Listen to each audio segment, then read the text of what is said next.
everybody, this is ECW original referee Jamal and Owen. You're listening to the Alliance Guys podcast.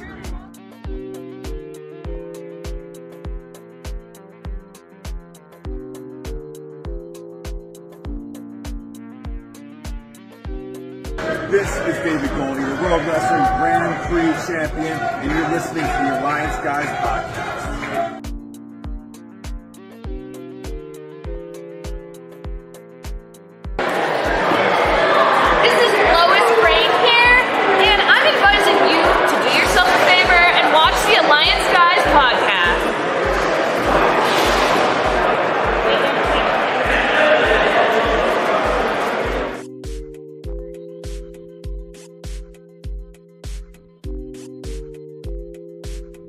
Mi gente, you already know who it is. It's the radioactive pop with Danny Limelight, the United Wrestling Network World Heavyweight Champion. And make sure you tune into the Alliance blog every week. You heard it here first. Straight from Poppy. Building an alliance. Will you join us?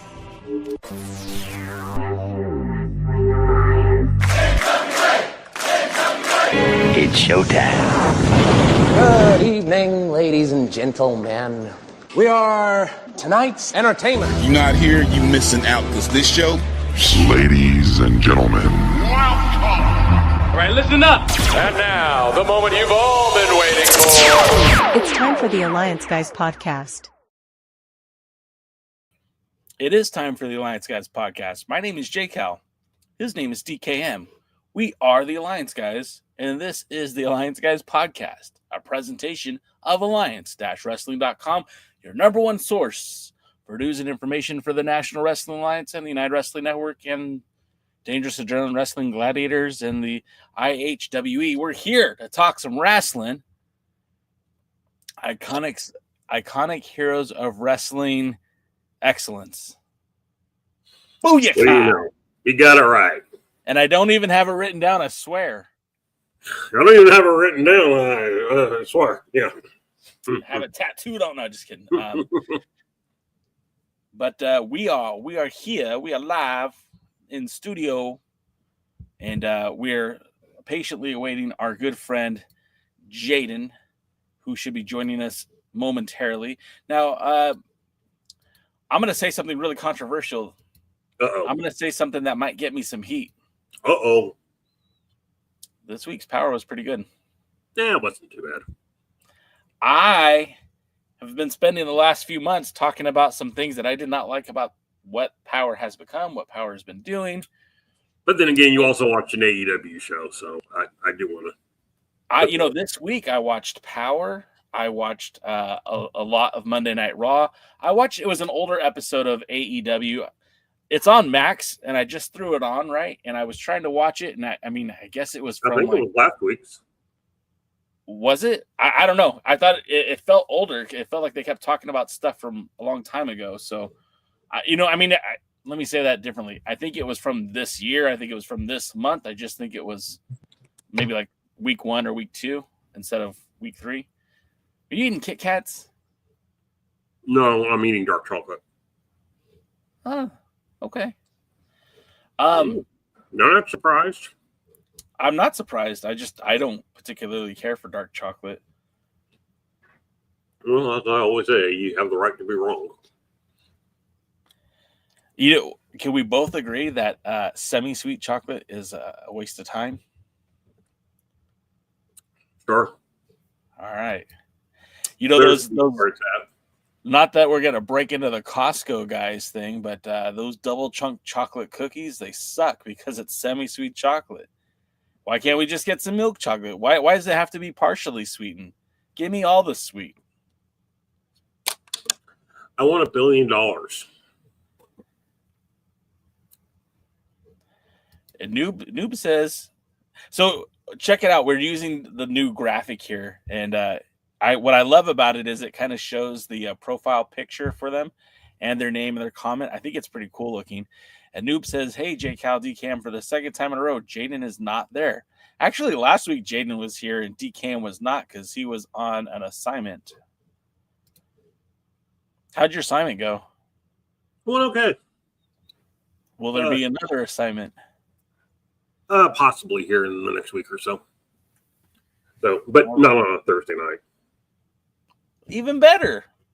That was, that was one of those. I agreed to something, and then said, "Oh shit, it's not Friday; it's Thursday." Yeah, hey, you know what? It happened. Oops.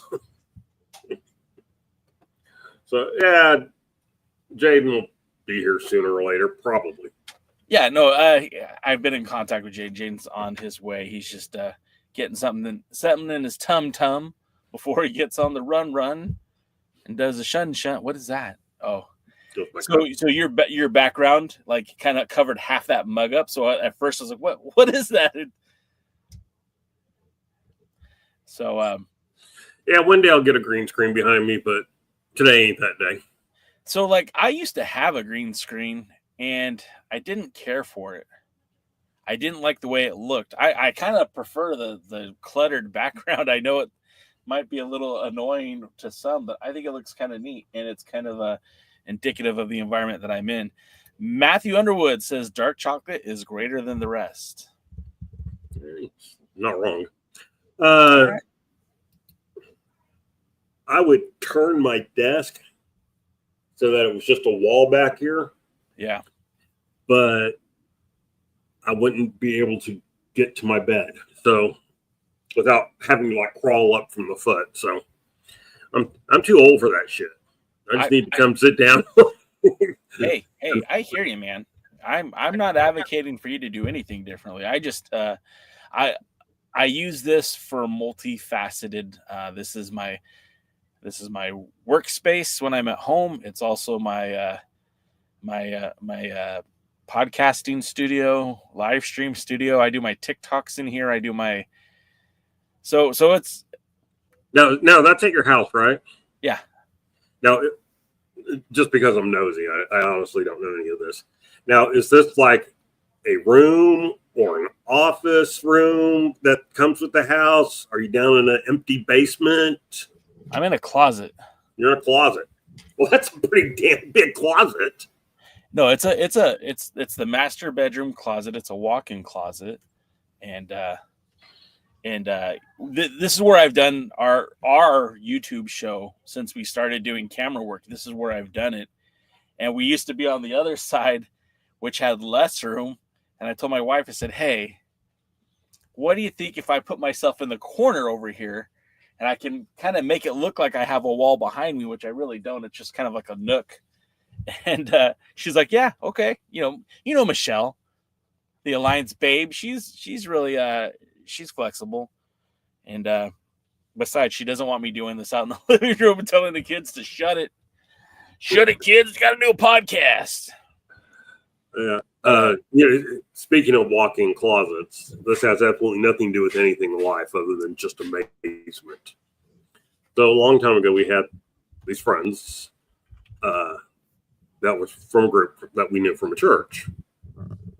And so they had taken an old barn and remodeled it into a house.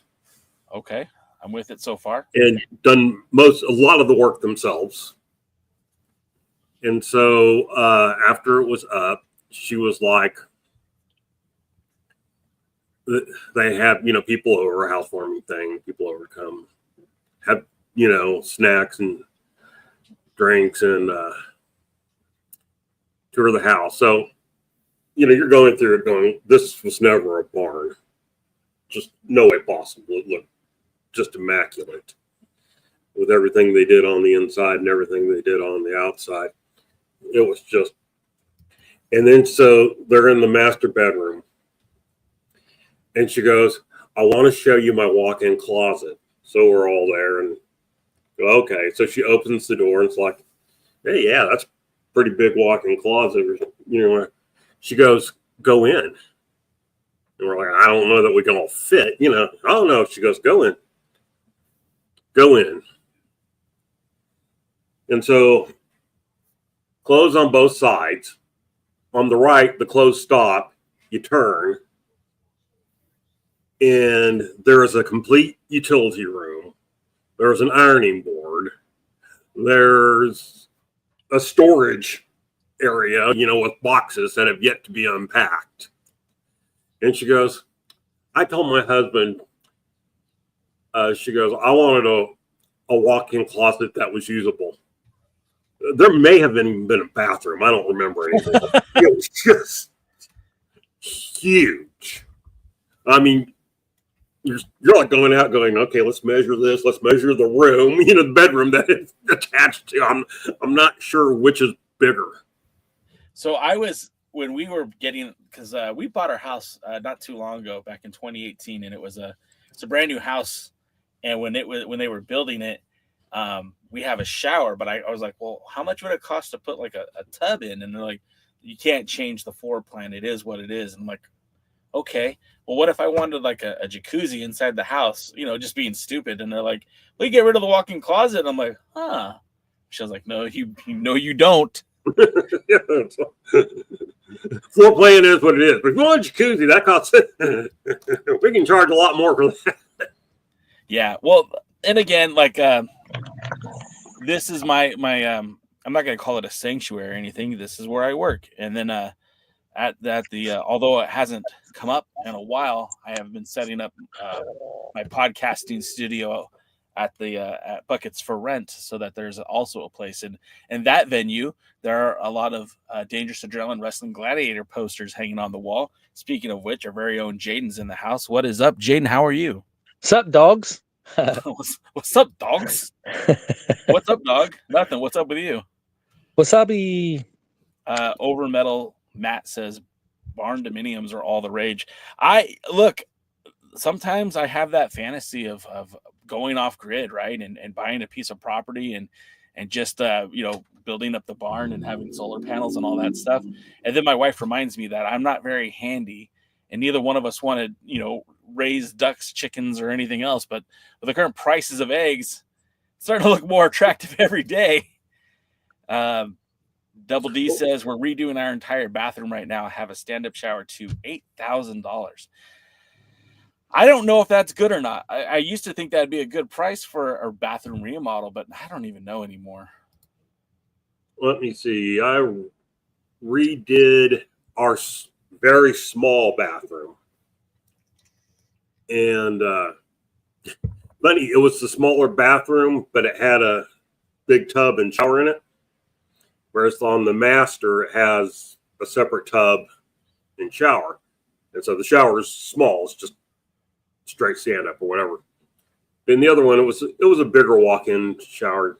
You could probably fit a couple, a new married couple in there. And so to do that and retile the floor and resurface the sink was like $5,000. Wow. In Texas. I would imagine in California it would be somewhere 20. around 8, 9, 20, possibly 50. Do either of you have basements? No, we don't do basements in Southern California. No, there aren't a lot of basements in Texas. There are some, but not a lot. No, I had them when I was honestly, when we were in Nebraska, Hastings, my parents bought a house, and I can't remember what they're called. It's not a mobile home, but it's one of those where they build the house elsewhere and then they bring it and like pre-manufactured home. Yeah, and prefab. It's like in two pieces and they stick it together or whatever. Yeah, and it did have a basement, just a big empty 4 granite wall basement. And my dad, who was a very rare individual, in that dad was intelligent intellectually, and dad was intelligent with his hands. And he built an entire second floor down in the basement. So we doubled the square footage of the house. He built a bedroom for my brother and sister down there, a family room, a living room. He was a ham radio operator at the time. He built himself a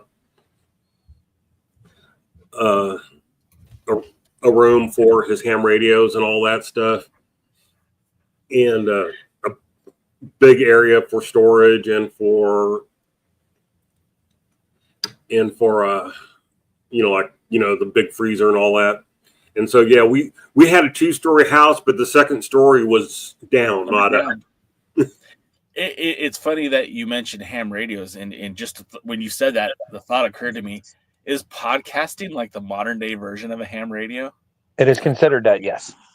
I never even thought about that before, but as soon as you mentioned ham radio, and I pictured your pops sitting there tinkering with the ham radio, Roswell says he's a ham radio operator, and I'm just thinking like that's the same thing as podcast. You got a microphone, you're talking to a group of people, and maybe you're being heard by one person, maybe you're being heard by 100 people, but that's wild, man.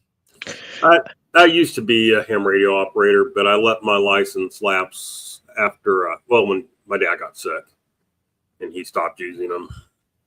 And so Roswell would recognize this. I was KB5 UAD, and Dad had been around long enough and was able to get something that was basically apply for whatever he wanted. He was K5 UAD. So they're going to tell me he was like 0003. He was like, that was my mom's social security number. And DK's is like 14. 13. 13. He gave you credit, DK.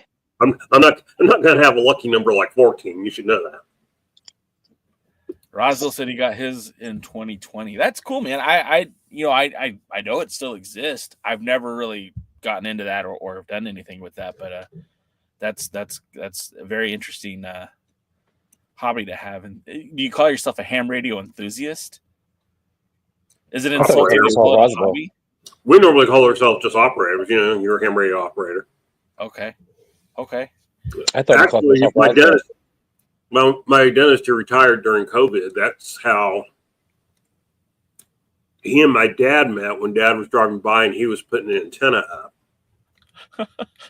Sorry, that's the best Willie Bowen joke in a while. I gotta tell you, really, that's the best joke of the year right there. You're gonna have trouble topping that one. We were saying 003 was DK's father's ham radio operator ID, and Willie comes out with mother's Social Security. Oh, your Social Security was 14. Remember? No, my mom's was 3. Oh, damn it! I got it mixed up. Sorry. No, you were right, but okay. If you flip it around and add a bunch more zeros, it could be Tyrus's weight. That is true. Actually, if you round out that 3, put the other side on there, where it was an 8. So I don't know. Jay, you said something weird at the beginning of the show. What else? Well, I'm going to step away. You said you kind of like the show? You kind of like Power this week? Yeah, I'm going to step away for just a minute, but I'll be right back. Just give me like 5 minutes. Well, 5 or A. Come on, dude. There's a difference. I think he has poop. Oh, that would be 20. No, he's leaving his phone here, so it should only be 5. So, yeah, I'm not sure Jay may be running fever or something like that. He said that he kind of liked this week's Power. Actually, this was one of those weeks when watching Power. It was kind of like I graded it a B on the Discord. Yeah. Not so much because I thought it was great, or that it was just like, I lowered my threshold. No, just kidding. I don't do that. It was one of those, considering what they had been putting out, if you just watch the wrestling on it, it wasn't that bad. I liked it as much as the last week's, which is, I didn't watch it either, so that's why. Yeah. So I like your shirt, by the way. I like it too. It says stuff that's important. So, hey, Jaden. Yes. Did you see the conversation in our chat with Jay about whether Roddy Piper was a good worker or not? Yeah, see, this is why we don't listen to Chris Jericho. Not only did he say Roddy Piper wasn't that good of a worker, he said Greg Valentine wasn't a good worker. The Greg Valentine I remember from Mid-Atlantic and as Intercontinental Champion, in WWF and all that. I mean, I remember a good worker. I think he was just saying Greg Valentine wasn't a good worker because they kind of look alike now. Well, there's a lot of truth to that. But I didn't know. I thought maybe one of us was smoking something, and I wasn't sure which one of us it was, me or Jericho. But well, here's the thing. Everybody uses the term worker wrong anyway. A worker is somebody who separates the mark from his money. Well, both Valentine and Piper separate a lot of money from a lot of marks. There's a lot of truth there. So, yeah, that's right there. On that term alone, they're amazing workers because that's what it does. A worker is somebody who separates a mark from his money. I have a question for you. Do you feel either one of them reached their full potential? Piper or Valentine, you mean? Yeah. I think Valentine did. I don't think Piper did, and that says a lot. Piper left a lot to go do Hollywood stuff. And Piper left a lot to do white powdery stuff. And I think both of those took away from his ability to be even a bigger deal than he was. And I think there was a lot of money left on the table with Roddy Piper for a long time. And he really didn't, I don't think he made as much as he could have until past his prime WCW run. Do you think, because they were talking about, Jericho even talked about this. Now, Jericho did give him full credit for his promo ability. But, probably the greatest truth I ever heard one time was Roddy Piper when he was talking to Hogan in WCW. And he notes that he goes, they wouldn't have been cheering you if they hadn't, cheering you so much if they hadn't been booing me. True.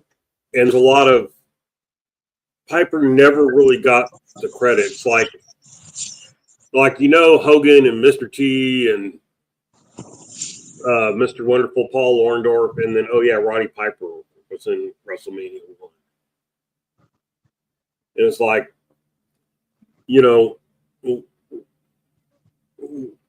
Paul Orndorff, who, by the way, I did not think was the best promo on the planet. I don't know that he was someone who talked to people in the buildings a lot. But, I don't know that Piper ever got the credit that he deserves for, basically helping McMahon succeed. Yes. Because, we all know WrestleMania 1, if it had flopped, there probably would have been bankruptcy. Yeah, and people also have this revisionist history that Hulk Hogan single-handedly, or McMahon and Hulk Hogan double-handedly built the WWE. People don't realize that there was a time when Slaughter was drawing as much, if not more, than Hogan was in the WWF. And yes, Piper was one of the reasons that Hogan was so big, and Orndorff was too.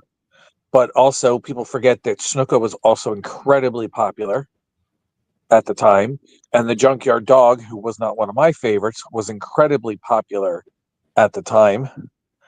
And they had a lot of wrestlers there that were draws, and part of the reason of the success early. Hogan wasn't an immediate megastar. He was a megastar in the rising. He had megastar potential. He had a megastar personality, but he wasn't immediately a megastar. And people do forget that. He had a lot of players to support him at first before he became the man.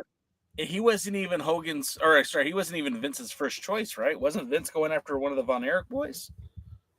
No, I believe Hogan was his first choice, but Von Erich was if he couldn't get Hogan, I think Von Erich was one of his choices too. And Dusty once claimed that he was originally Vince's choice, which I never believed, but well, there have been other people who have mentioned Dusty. Vince desperately wanted to work with World Class because World Class was the top production at the time.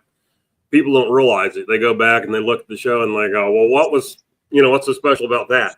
Nobody was doing that.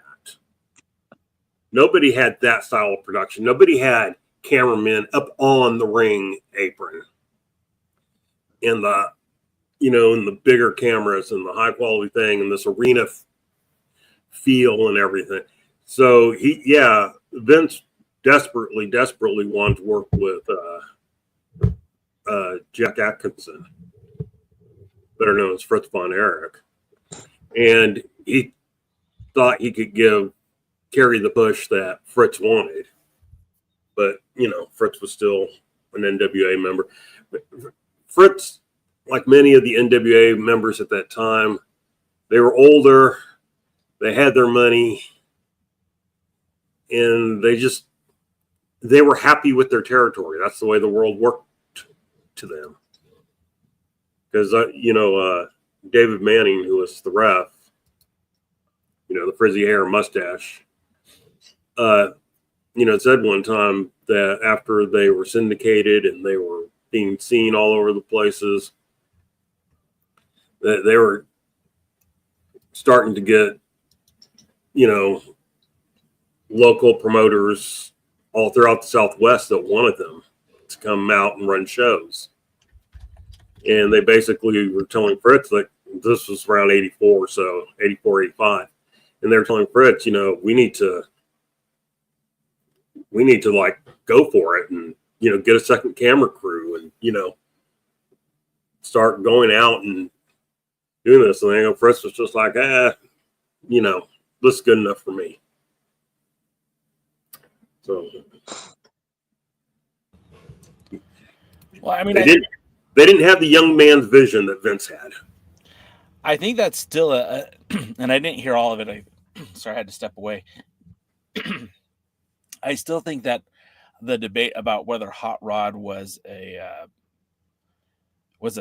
draw, could bring money. I think, that makes me scratch my head. And I know offline DKM had mentioned to me about that and had specifically said Chris Jericho didn't think that Hot Rod was a draw, but I feel like, well, not that he wasn't a draw, that he wasn't a worker. That he wasn't a worker. Okay.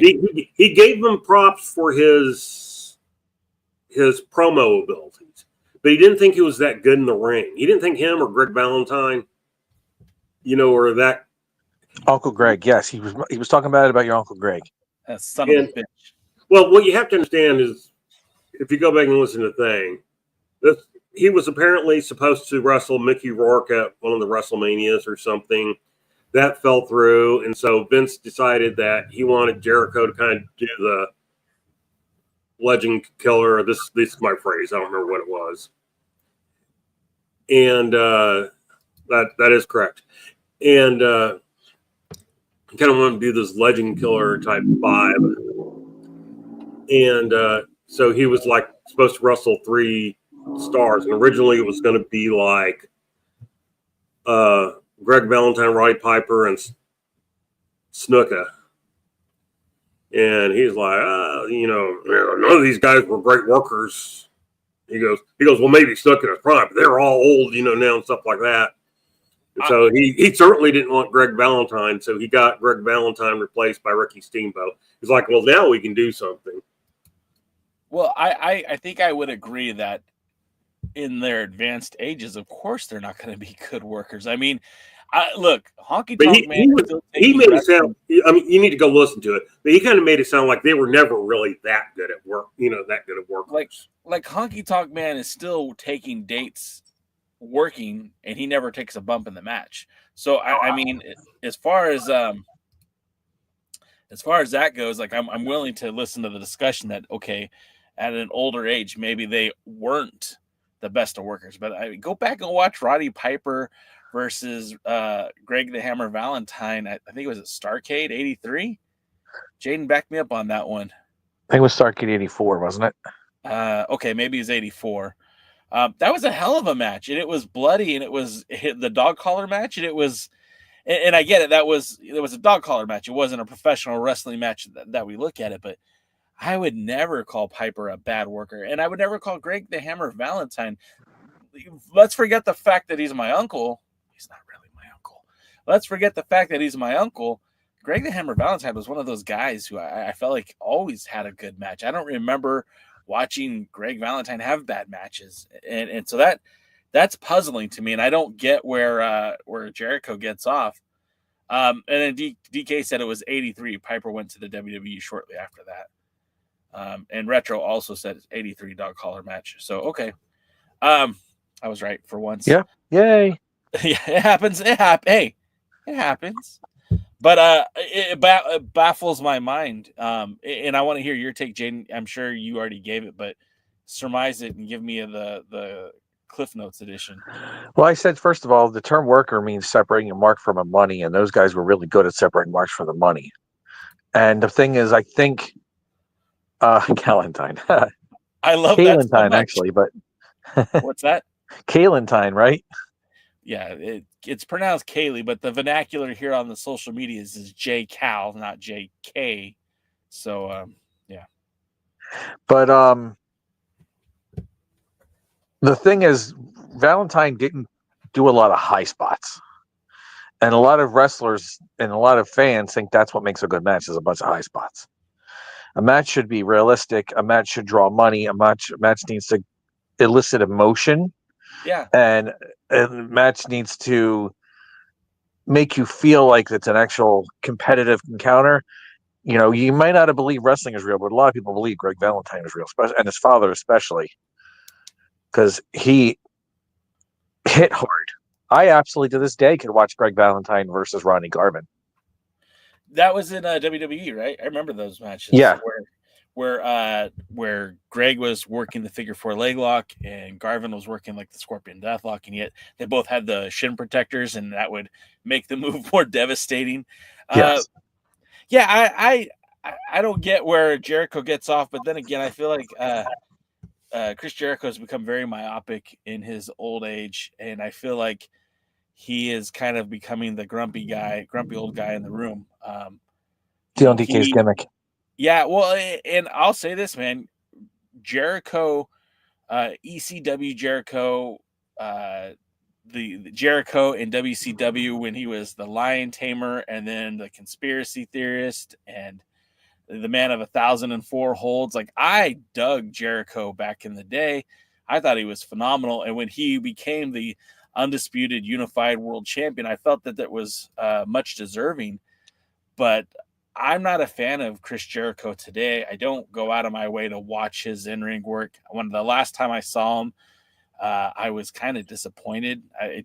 He's past his prime, and as saying, you know, talking about legends who can't work or don't work anymore. Like, he's a guy that doesn't work anymore. I would be okay with Jericho disappearing from wrestling, but that's just like I told DKM. I think he's just talking bad about Greg Valentine because they kind of look alike right now. Oh my God. Jericho, Greg the Hammer Valentine, and Sonny.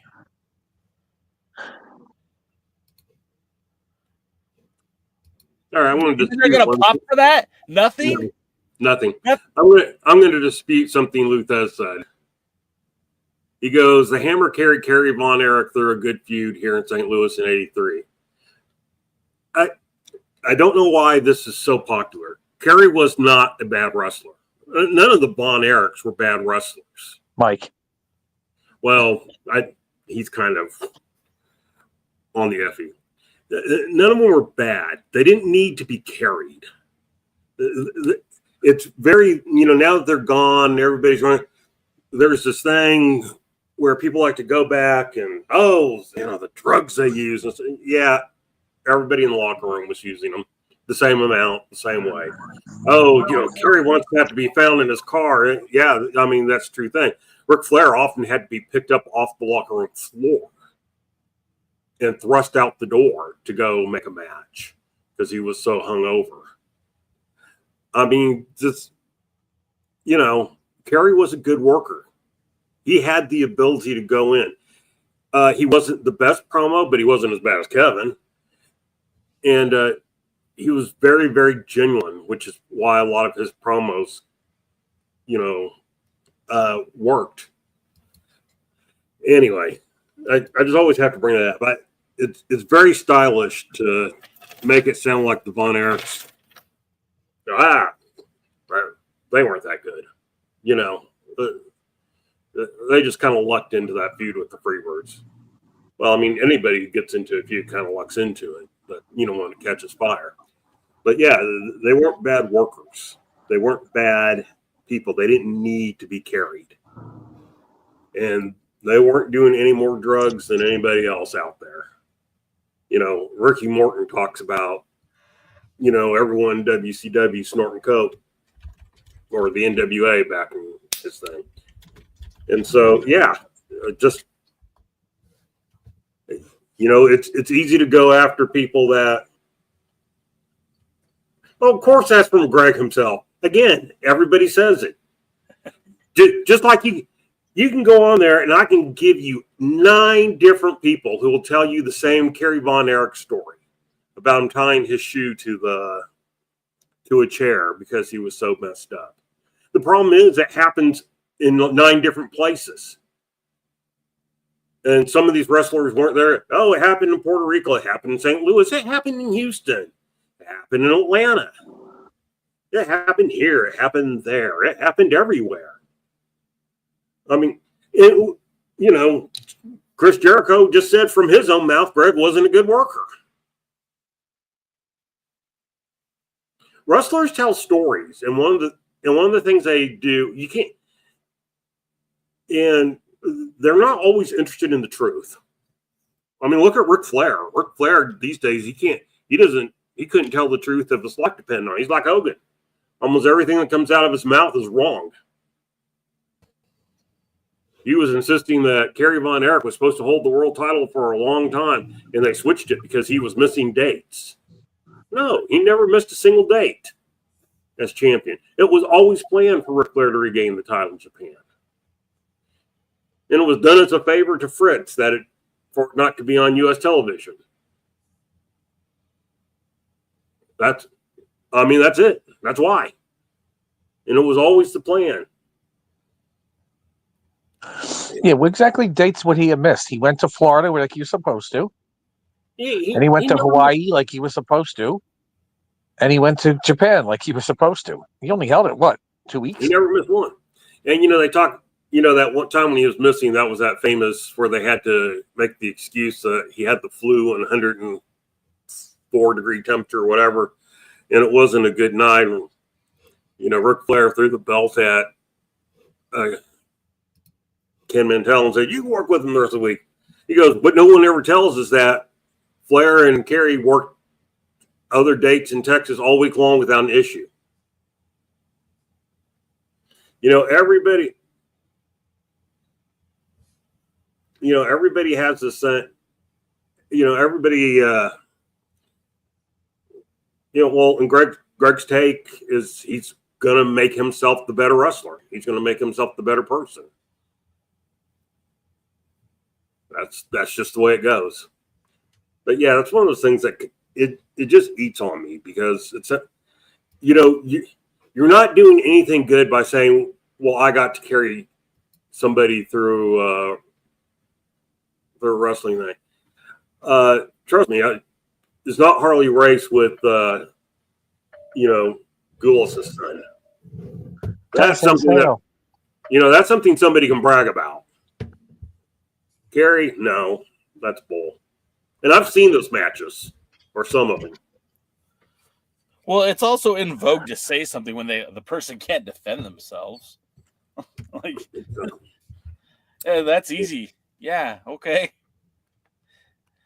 So I had a controversial take earlier today. I said it on the show, but there wasn't a lot of you watching at that point, so we'll talk about it now. But my hot take, I can't believe I'm saying this, but Power,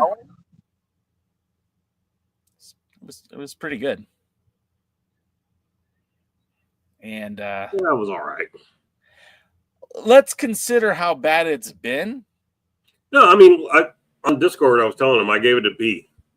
Yeah, and I think that is a very fair score for the show, because it wasn't a great show. It wasn't the best show ever, But I feel like most of the time I sit here on this podcast, and you guys will hear me talk about the NWA for like close to 3 hours a week. Just Jay, not DKM, not Jaden, just me. There's an hour for the pre-party. There's usually 2 hours for the Alliance guys.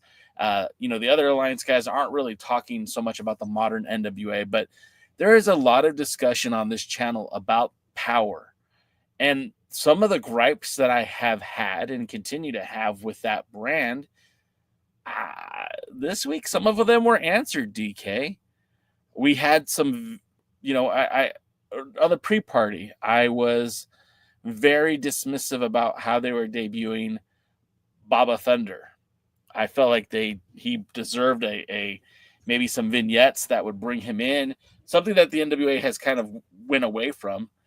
And although they didn't do that, they did some other things that I really liked. The promotional package, just to hype the Hard Times live event. They were talking. They had Daisy Kills doing a live read to sell tickets. They had EC3 do a live read to sell tickets. Those are something we haven't seen them do in a while, and I felt like they were pretty good. These polished packages. They also did some backstage promos with May Valentine again, and it helped convey the story. It kind of rebooted. For those who were just tuning into Power for the first time, you got a nice little recap onto the Markova Nieves feud.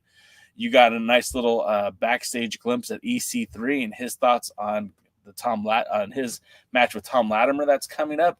And then they even did that on camera in front of the crowd segment with Brian Idol and Silas Mason, kind of giving the backstory for this stuff. And I felt like this was some of the best TV that they've produced in a while. And is it great wrestling? No, but I feel like these are the right kind of steps you need to make. Look, there was some silly booking decisions, and the whole he's going to serve you match was stupid. Like, the concept of that is dumb, but I feel like someone's listening. I feel like some of the minor changes helped hype up the Signature Live event that starts next Tuesday, excuse me. But I overall, I felt this was a much better step in the right direction. You're scowling. What are your thoughts? I'm not scowling. That's just how I normally look. Basically. I mean, we can go through the matches if you want to do that. Overall, I just thought if you throw out the booking, they were fun little matches. Yes, perfect. Yeah. The sad thing is, like you said, it's leading up to what we're getting ready to see. When Jay was asking about what should we call this episode, I threw out a lot of ideas that had to do with going back in time, like it's almost Christmas or something. Yeah. Because we're so far behind on the tapings. But I mean, if we remember that they did the tapings and had a premium live event, and then had a second premium live event, and these matches that we've seen in between the two of them were all done before. It shows that they can come up with a plan and execute a story-driven thing, a story-driven show. The problem is we get lost in that we're living in two timelines on the same thing. Even on their own website, they're promoting what's coming up in the real world in current timelines. And before it makes any sense or any reasoning, you have any reasoning because you haven't seen the tapes yet. And so we see they can execute this. We know they can execute quick turnarounds. I just don't know why they're not. That's where my confusion comes in now. I don't know why they're not doing it. But, as far as the matches were concerned, they're kind of fun little matches. There was only one that I didn't particularly care for. We'll get to that. But I gotta say it because I'm very quick to be harsh with my criticism. I don't censor myself. I'm not trying to play politics. There is absolutely nobody in the NWA who I'm trying to appease with my commentary. Whenever I discuss what's going on in the National Wrestling Alliance, I'm giving you my unfiltered, unabridged, uncensored voice. And when it's bad, I'll tell you it's bad. And when it's good, I'll say it's good. And this week it wasn't bad, right? Was it the best show ever? No. But it was a lot better. And again, I feel like, could this be a glimpse of things to come? Obviously, and I'm so tired of saying this, but the taping schedule is going to continue to hurt the product. You can't tape 2 months out and filter that content through 2 months past its film date. It's hard to be excited about the continuity when we see advertisements for a show that we won't watch for 3 months. You got to get back on that. The turnaround's got to be much quicker. If CW needed the content that quickly, I guarantee you X doesn't. And if they're going to tell me otherwise, I'm going to call bullshit on it. With that being said, last week or on the pre-party, a couple of, I think it was mostly Devin Dowling, but a couple of people talked about Marky D and his comments on the NWA. And Jaden, who didn't see the pre-party, threw that up on our public or our private chat too and said, hey, you guys should watch this. Maybe we could have him on. And if Marky, if you're listening, which I know you're not, but if you are, come on, man, let's talk. He makes a shit ton of valid points. And I can't argue any of them, with the exception of I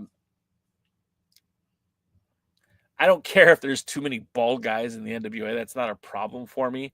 But I do have a problem with them not doing a better job of distinguishing who these people are. And again, that comes down to the booking and the storytelling. And he watched 3 weeks of programming, and everything he said, yeah, he's right. They did this whole Exodus Pro Invasion thing, and they put it on one episode, and then the next few weeks it wasn't even mentioned. It wasn't even really shown. And again, I understand that's probably because of the taping schedule. When they decided to pivot, they weren't able to change the content that was already recorded. But then to me, okay, if you're going to do that, get your guys in a studio somewhere and record new material to make it make sense. Because it feels like they abandoned that angle completely. And the fact that, again, Ella Envy has announced that she's left the organization. She left on good terms, but she left while on TV, she's still one of the champions.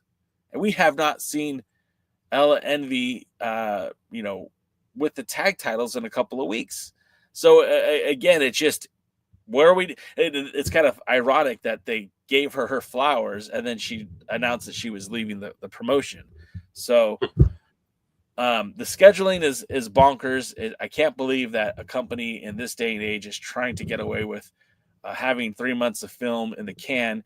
I don't have a problem with them taping extra matches and having those in case something runs short or there's another COVID or something. I've got no problem with having matches that don't count for storyline, that won't interfere with production later. But your major storylines should be continuously refocused, redone so that they're on our mind, right? Every time we see it, the whole Tiffany Nieves and Markova cage match announcement before the match they had that went off the rails. That to me is someone should have been spanked for that, because that's just unacceptable. Sorry, that's my dad talking. That's another. That sounded bad. Shit. Because they didn't help anything there. No, it didn't. But and as Roswell points out, we haven't even seen the women's TV champion at all. Look, I'm going to go to a United Wrestling Network television taping on February the 25th in Irvine, California at the Irvine Improv, where the United Wrestling Network will be having a host of matches, including Big Mama making her United Wrestling Network debut at Championship Wrestling from Hollywood. Actually, I believe she worked for Memphis before. I'm going to see her live and in person probably before I see her on NWA programming. I mean, I take that back. She was at the 76th anniversary show, but we haven't seen her since. And that's like several TV taping cycles through. We haven't seen Big Mama and the TV title. So it baffles me. I don't know why Billy does it this way. Of course, we see, obviously, Dave Marquez, as Championship Wrestling from Hollywood, has been on sabbatical for quite some time. But their TV taping schedules, which initially is what what the NWA was kind of using as a concept, was you tape for a day and you have 4 weeks of television, and the turnaround time should be like that. It shouldn't be 2 or 3 months. You could do that in a month.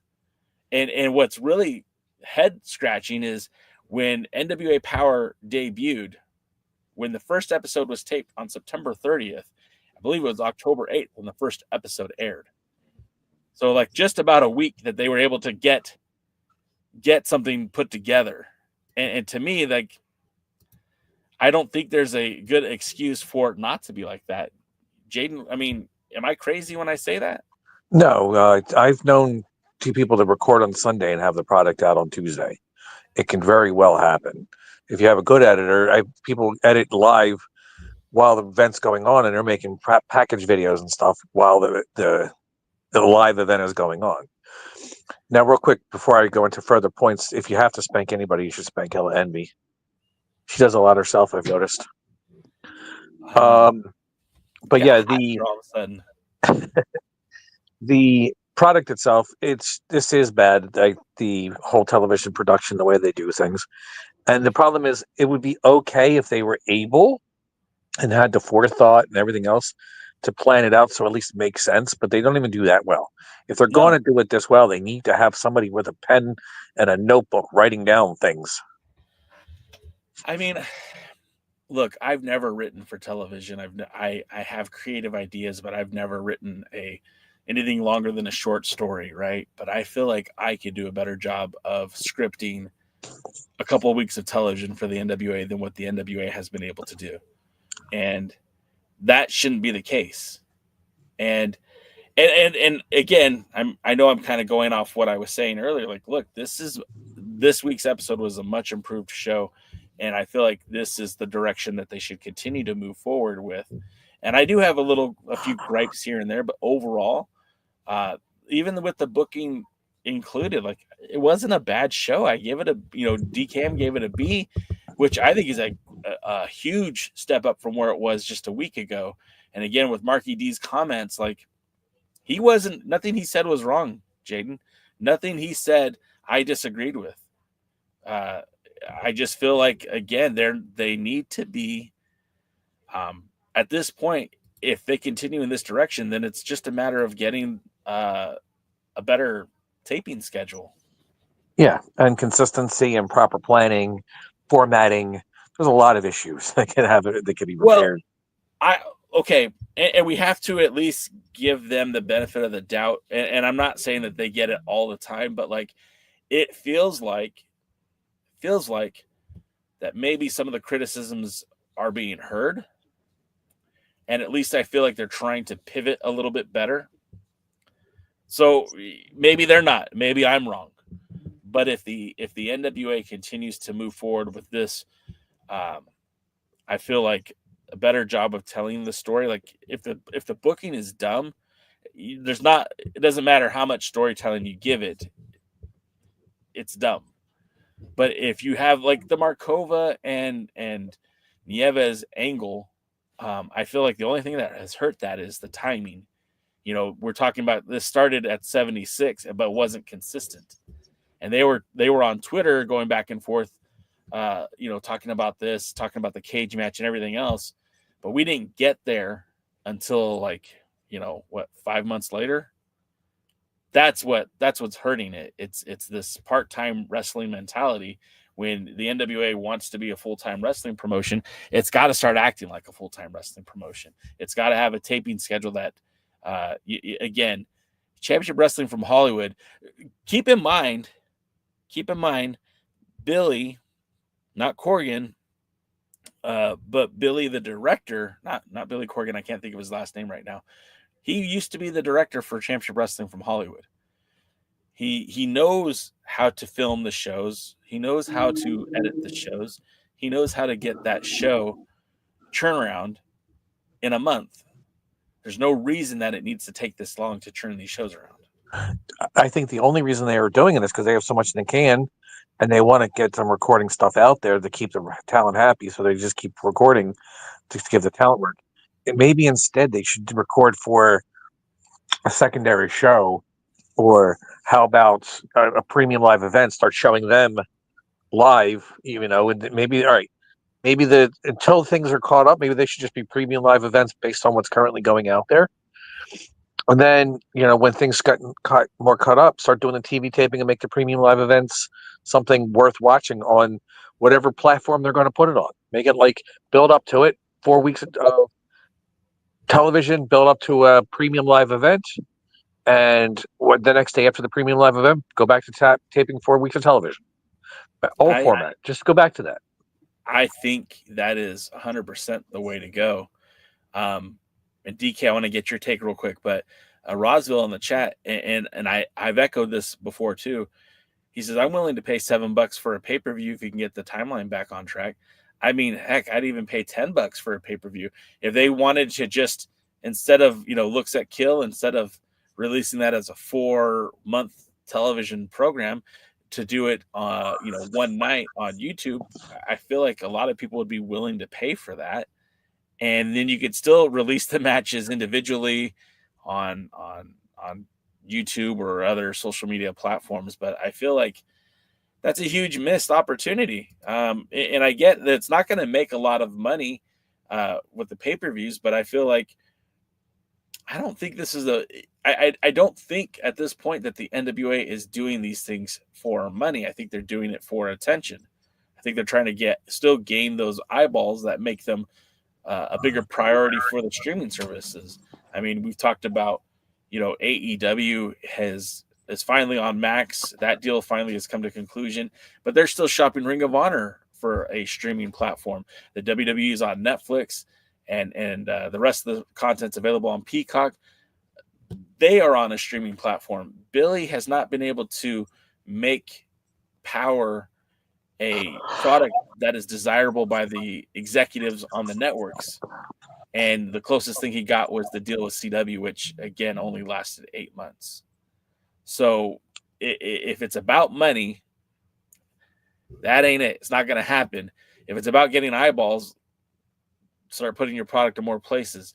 But I think doing a pay-per-view schedule, going back to that model, even if it's not on Trailer, even if it's on YouTube or whatever, it's just put that show where we can all digest it at once and like Jaden said, have a regular taping schedule from the Power source, and then allow these premium live events, signature live events, to be their own thing, and it wouldn't cannibalize. I don't think it would cannibalize the content as much, and it would make it easier to watch, easier to keep up with, and easier to get excited about the product. DK, what is your thoughts on that? Boy, I have so many. Getting them organized into one spot. One of the issues is, like I said, right now, the way they're doing it, not only are they behind by months, I mean, our women's TV champion's been TV champion for over 3 months. And nobody would know that. But like I said, one of the problems is Power itself is schizophrenic. Do we get 6 matches that are enhancement? Or do we get 3 quality matches? Not all of which are quality. And because they're from premium live event. Power needs to be something. It needs an identity. So work out what Power is going to be. Now, I would say Power should be only Florida studio TV tapings. And whether you do the, WCW tape 3 months in 2 days and scatter them in between your premium live events because you've got everything planned out for 6 months, well, that's fine. Except for you run the risk of somebody getting injured and somebody getting hurt and somebody leaving or, whatever. And things not matching up. So, but let's get Power something. Once Power is something, or once we figure out what Power is, then what are we going to do with these signature live events? Now, I don't know about pay-per-view. I just don't know if that works today. And I don't know that you make the money to recoup. There we go. Finally said it. So I can't say to that. But there's a difference between a pay-per-view and a live stream. And we see that with am I boring you? No. we see that with Exodus Pro. They do live streams, but production quality, match quality, not necessarily pay-per-view quality, but something that gets eyes on the product, gets people out there, you got to see. And one of the things that I think is confusing for both the NWA and some of its fans is there's a disconnect between the fans that go see their live events and the fans who follow their TV, in that I don't know that they are the same group of fans. They drew 600 in Texas. They drew 600 in Texas when you and I went. Mm-hmm. They drew 600 in Texas, this last time they were there. But from the few people I found that went to this other one, or were willing to admit they went to it, none of them watch Power. And when we were there, we talked to people. They don't watch Power.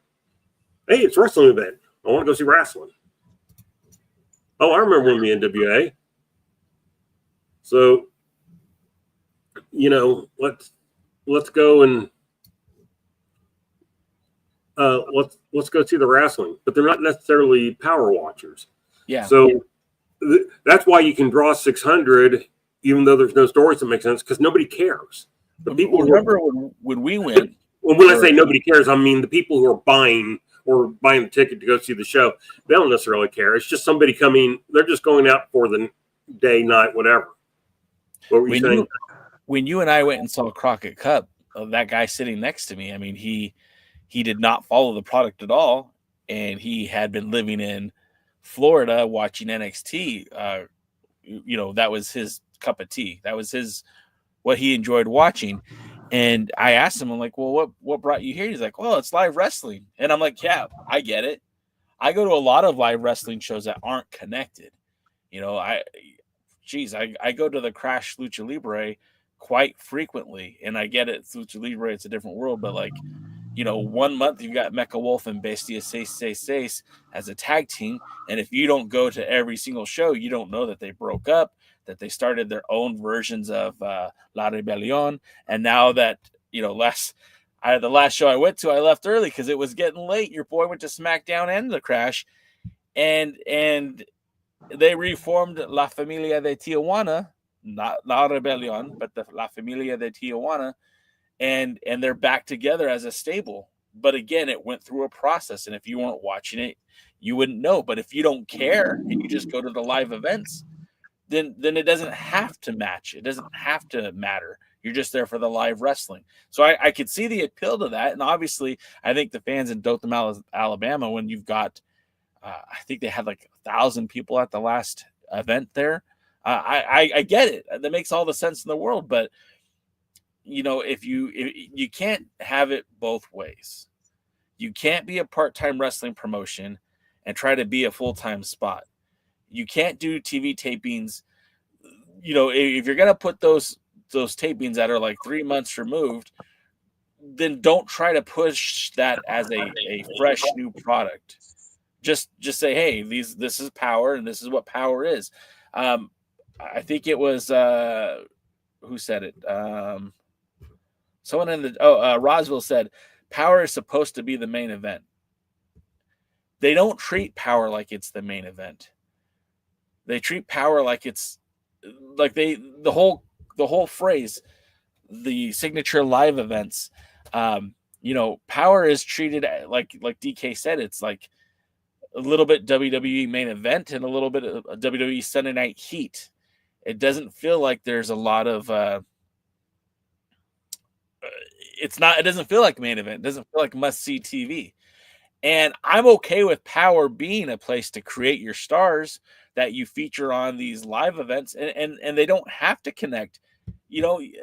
For the longest time, Championship Wrestling from Hollywood did not have a TV show, but they were touring in these small arenas all throughout the U.S., mostly in the Southwest, Vegas, Arizona, Texas, Florida. And they were doing these big events and these big venues. I mean, they're small arenas, like, 1,500 people. And they were selling these shows out, but there was no TV product to go with it. If that's what the NWO wanted to do, I wouldn't love it because I like watching the episodic television format, but I wouldn't have a problem with it. I feel like everything kind of gets held back because you're putting a huge emphasis on Power, but then just giving us leftover stuff for Power. Well, and again, what's it supposed to be? And make it one thing, not three. But even if they don't want to tell, stories because things may or may not happen. If I know every week we're going to see 4 to 6 matches, and they're going to be enhancement matches, all of them are going to be enhancement matches. But there's not really going to be much interaction between, there's not going to be much interaction between the people. And you fill in promos that can be done at a later date and time. Hey, look, one of the things they showed was when Jack Stang died, that they have the ability to go in and edit a show and put a current event in. So we know they can do this. So you could go record, 6 weeks of matches. That's just Thrillbilly going over, Mims going over, Big Mama going over, showing up, appearing, showing up, actually booking her instead of the weird way that they have booked her. And yes, they have. And just everything, make some stars. Make stars by these are people who win. Now I'm seeing Thrillbilly win every week. I'm seeing Mims win every week. So if I put them in the ring together, there's a reason. I may be excited to see them in the ring because I don't know who's going to win because they both always win. And now Mims is the champion, and Thrillbilly used to be the champion. And, hey, let's see this title match. Let's see this title defense. It makes sense for them to wrestle each other. Thrillbilly probably wants this national title back. So let's see it. There doesn't have to be a big, huge story that Mims and Thrillbilly hate each other. We just want to be able to see, a match between these guys that, hey, they're winners. Now, what happens when they face each other? It's like watching 2 undefeated young guys, in the ring. Maybe, in boxing, maybe back in the day they could be 20, or 25. Nowadays they're winning titles in their 8th title match, in their 8th match. But, you go see guys that are 10, 11, 0, and they're facing each other. It's like, okay, I don't necessarily know who's going to win this. Let's see what's going on. And those can be entertaining, especially if they put on good matches. And good matches are matches that get me interested and that I'll remember afterwards. When people go, well, Devin, why don't you like the flippity flips like Jay does? One of the problems I have with them is I barely remember what happened in the match after it's over. It's like, yeah, somebody flew. And the next week they have the exact same match with different people. It was like, okay. I can't hear you, Jay. Jay, you're silent. Real quick inside baseball, DK, when I was in TJ, I was sending video clips to DK and Jaden, and there was one clip that I haven't put up on YouTube yet where the guy does a dive not just outside of the ring, but he hits the guy. They both go barreling over the barrier and into the crowd. And I popped, and I love that. And again, I love watching Lucha Libre and the high flying style of wrestling, because to me, it's very Marvel Cinematic Universe. It's very superheroes come to life. And I get it. That's not for everybody. And I get why DK says what he says. But I said it to him, but I'm like, I love this shit. And he's like, I don't. And I'm like, what don't you like about this? He goes, everything. And it was pretty funny because, like, again, we don't have necessarily the same preference when it comes to pro wrestling. And I agree that my tastes aren't exclusively the only tastes that are out there. I do believe there is a world where a lot of these tastes can coexist, but it was kind of funny that seeing that up close and live and knowing that I pop for it and I like it, and DK is like, nah, that's not for me. And the NWA is it's for everybody, I guess. And when you're there live, also things can be more fun. I mean, I thought Crockett Cup was more fun live than it was being watched. Terrible watching. It was fun live. It was terrible watching. Yeah, and so I mean, I do understand that concept. Like I told somebody, I think I've said on here before, when I went to go see the movie Batman and Robin with George Clooney. It was his Batman movie. Yeah. And boy, we were it was like opening night. We were with a packed audience, active crowd. We were oohing and awing and yelling things at the screen. It was so much fun. It's like, oh, that movie was a blast. And then, this was back before you had streaming services and back for whatever, comes out on cable a few months later or a year later, whatever, and you're watching it and you're going, oh God, this movie's horrible. I have a story like that. It's like, this is the worst Batman movie that's ever been made. Might still be true. And, but yeah, when you're live and things are going, it's fun. And can I share my story real quick? Sure. In the eighth grade, senior year, or not senior, last day of school in the 8th grade, there was 2 movies coming out, and me and my group of friends were trying to figure out which one we're going to go to. And of course, Arnold Schwarzenegger at that time was making nothing but hit after hit, Terminator, Predator, all these movies were awesome. So we're like, okay, we're going to skip the sci-fi movie. We're going to go watch the Schwarzenegger movie. And it was Last Action Hero. And I had a good time watching it in the theater with my buddies. But if you go watch Last Action Hero now, it was a parody of itself, and it wasn't a very good movie. And the movie we decided not to see, Jurassic Park. I love Last Action Hero. I don't know what you're talking about. What did you say? Up there. I love Last Action Hero. I don't know what you're talking about. It's up there with Back to the Beach as one of those great classics, and Body Slam, one of those great classics of cinema. It has a killer soundtrack. I mean, that is one of the best soundtracks of all time. I do rank it up there with Body Slam. So yeah, I'm going to jump in here because if not, you guys are going to talk forever, and I'm not going to get to say what I'm trying to say. I'm going to take DK's idea on this. What the NWA should do is get a Patreon or get the YouTube, whatever they have, the YouTube thing, and just sit there and have these premium live events part of that. You pay whatever you be part of that Patreon or that Reels or whatever it is, I think on YouTube. I forget what it's called. Well, YouTube has channel memberships. Channel memberships, yeah. Maybe you could do both. Who cares? You have your TV tapings be your TV tapings, and the patrons get to see the premium live event a month before it shows up on YouTube or X or whatever. The only problem with that, though, is that I feel like that's good for the person that's subscribing, paying for the Patreon. But at that point now, when you bring those shows to Power, I feel like don't bring them to Power. Don't bring them to Power. So never bring them to Power and just release them on YouTube at some point down the road. Yeah, Power is just TV tapings. I love it. I'm in. Sign me up. Just TV tapings. And then you show the premium live event as part of the patrons for Patreon. or whatever you want, and your membership, channel membership, and you guys see it a month ahead of time, then it just shows up on YouTube. They can show highlights on the next taping. They could use those highlights to hype what's going on. This is what you missed on the thing. Make sure you sign up for our Patreon and join it. Here's some highlights, and do a little highlight video with whatever that Frank Stallone song was they used to do for Starcade.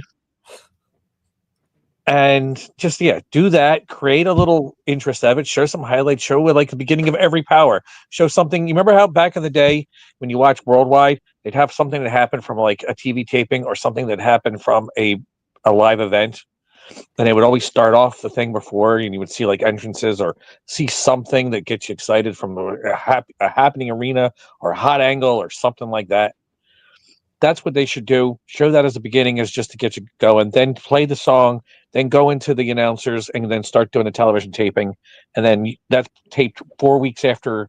I mean, that's 4 weeks taped after that premium live event, and just keep building into that. I think that's where you want to be right there. I think that's the money situation to be in, because again, I don't think that the NWA is making a killing doing live events for Power. I don't think these TV tapings are making them a ton of money. I'm sure they're making some money on tickets and merch and all that stuff. But just like you said, doing that signature live event, even if it was just, you can even break that up into different things. That could be like you could film one episode, and that could be this month's, I don't know. I don't want to get too far into it, but just imagine the very beginning, right before Power starts, you see something that's exciting from the premium live event or whatever they call the damn thing, and signature live event, and then you see something exciting, and like, oh, you know what? Maybe I'll go join the Patreon because I want to see what the rest of that's like. That's just 2 minutes of it. I can't wait to see what the rest of it's like, and actually give them something important, like give them a hot angle or hot match or hot highlight or something at the beginning of each Power. From there, show it up and just keep it, use it to promote, and that way you can have actual promos to hype the next stuff. And with 1 month in advance, you have to know, like, unless Tiffany Nieves gets hurt in somewhere where she's wrestling, you got a really good shot of her showing up at that pay-per-view because you booked her. Yeah. There she is. She's booked on that thing. You build her up. You got 4 weeks to build up that match with whoever the world champion is or the women's champion is and all the other stuff. And then use the TV title and use the women's tag titles and use the use those titles as main event titles on the Power, and then just use the world title, the women's title, the junior heavyweight title, and maybe the national as the big championship matches on the pay-per-views. You got the women's tag, you got the US tag, you got the women's TV, and you got the men's TV. Those are 4 main events you have now on Power. I appreciate Figure 4. I don't think I've seen you on our chat before, so welcome. Hope you're enjoying the show, and if you like it, please hit that like, comment, subscribe button. Join the party, pal. Ricky Morton's School of Morton uses YouTube channel membership, and then he says the NWA is being run by 3 overage frat boys who have no clue. I mean, who are the other 2? Okay, C3PO, Kyle Davis, and Joe Galley. But I mean, human cyborg relations. I'll be back. Yeah. I mean, I don't really know a lot about channel memberships. I'm kind of one of those overaged frat boys, and so I guess I don't know a lot about it. I know it exists. I don't have any. Apparently, my dog is unhappy about something, and you don't have the membership. Yeah, and so it's probably going, what, you're not a member of my channel? Seriously though, folks, don't forget to click your like button. Click the like button. I see a lot of you watching, but I only see like 6 likes on the thing. Our algorithm needs it, so click the like button, and from there, but just going back to what we're saying. I don't know a lot, but yeah, be it Patreon, be it channel membership. If you want to do something like that you can just off and do like a behind the scenes, they could do like a behind the scenes thing for the channel membership too. So it doesn't just have to be a signature live event, because they're still not running them every month. I don't know that I'm ready for them to run them every month. And I don't want that either. But I like what Jaden was suggesting. I think is, and we've kind of referenced that before. But if they were to do Power and not change anything about Power in terms of, the taping schedule, they could. DK said it. They could go into Tampa, have 2 days of TV tapings, and just record as many matches they can get, and then weave that into a storyline that connects to these pay-per-view events. The pay-per-view events could be shown exclusively on Patreon, either the day after or shortly after it's filmed. Hell, if Exodus Pro can go live, maybe so can NWA's main brand can go live. Because, look, I'll be honest, Crockett Cup as a 4-week series kind of sucks. I feel like Crockett Cup lends itself to a single night tournament that we could watch all at once, or even a 2-night tournament like it had been in the past. I felt like was a much better way to consume that show. And even the 76th anniversary show felt so much less special as 4 weeks of television as opposed to 1 or 2 nights of a pay-per-view. And if the NWA, I get it, they don't have to market it as a pay-per-view. It could, like Jade said, like a Patreon or a VIP membership on their YouTube account, whatever it is. And then those matches could still be disseminated via YouTube, or maybe those matches could be included in the TV tapings as a way to disseminate it to the rest of the audience. It doesn't pay for the Patreon, but you're rewarding people who want to enjoy your product by giving it to them the way they want it. I think that's such a good idea. Do you follow WWE at all? Do I? On YouTube. On YouTube. Like, do you follow them on YouTube? No. Okay. WWE and AEW may do this too. I honestly don't know. But WWE, literally, and they're a big, large company, so they can do this. But literally within like an hour or less of Monday Night Raw, Next, SmackDown, not Next, NXT, they have like a 10-minute video that highlights the show. And so, I don't even have to wait the next day to listen to Wrestle Talk to get a review of the show to find out what happened on it. I can literally go, while I'm in bed getting ready to conk out, and, it'll pop up and I can watch the highlights. And it's enough to keep me up to date with, okay, here are the storylines. And boy, I'm glad I didn't watch that. And whatever. And probably the one thing I would do, since we're kind of past the 30-day title defenses and, all that stuff. We've adopted a Japan style of title defenses, where you just have them from time to time, and then they're supposed to be like a big deal. Can I ask you a question? When did you start following wrestling, Jay? Just any wrestling? Like right around WrestleMania 1. I guess really more like around WrestleMania number 2, because we didn't see number 1, but I remember watching WWE leading up to WrestleMania 1. But like it was WrestleMania 2 and beyond. I remember vividly sitting there watching the content, and I was like maybe 5 or 6 years old. Okay. How many world title matches did you see on TV? On TV? It was very rare to see a world title match on TV. And even I think 3 was the first pay-per-view. I think 2 was still closed circuit.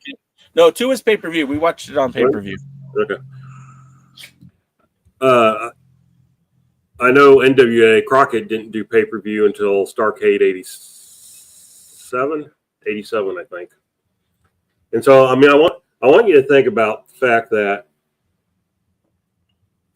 you didn't really see world title matches except for a title change or a big angle.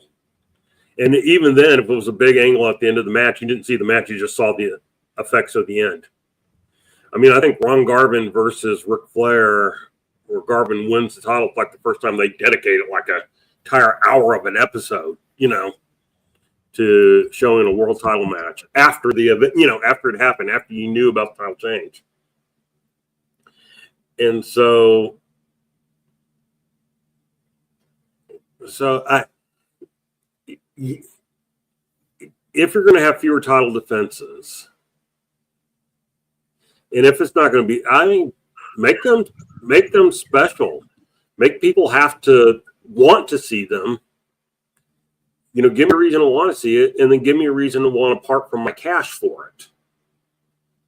And I mean, if I were doing the TV tapings at the studio where I'm just basically recording matches and getting wins for my people, I would only see the TV titles there. I mean, I wouldn't even let the champion show up to a premium live event with the belts. Just TV title. It's almost be like speed titles are only on X.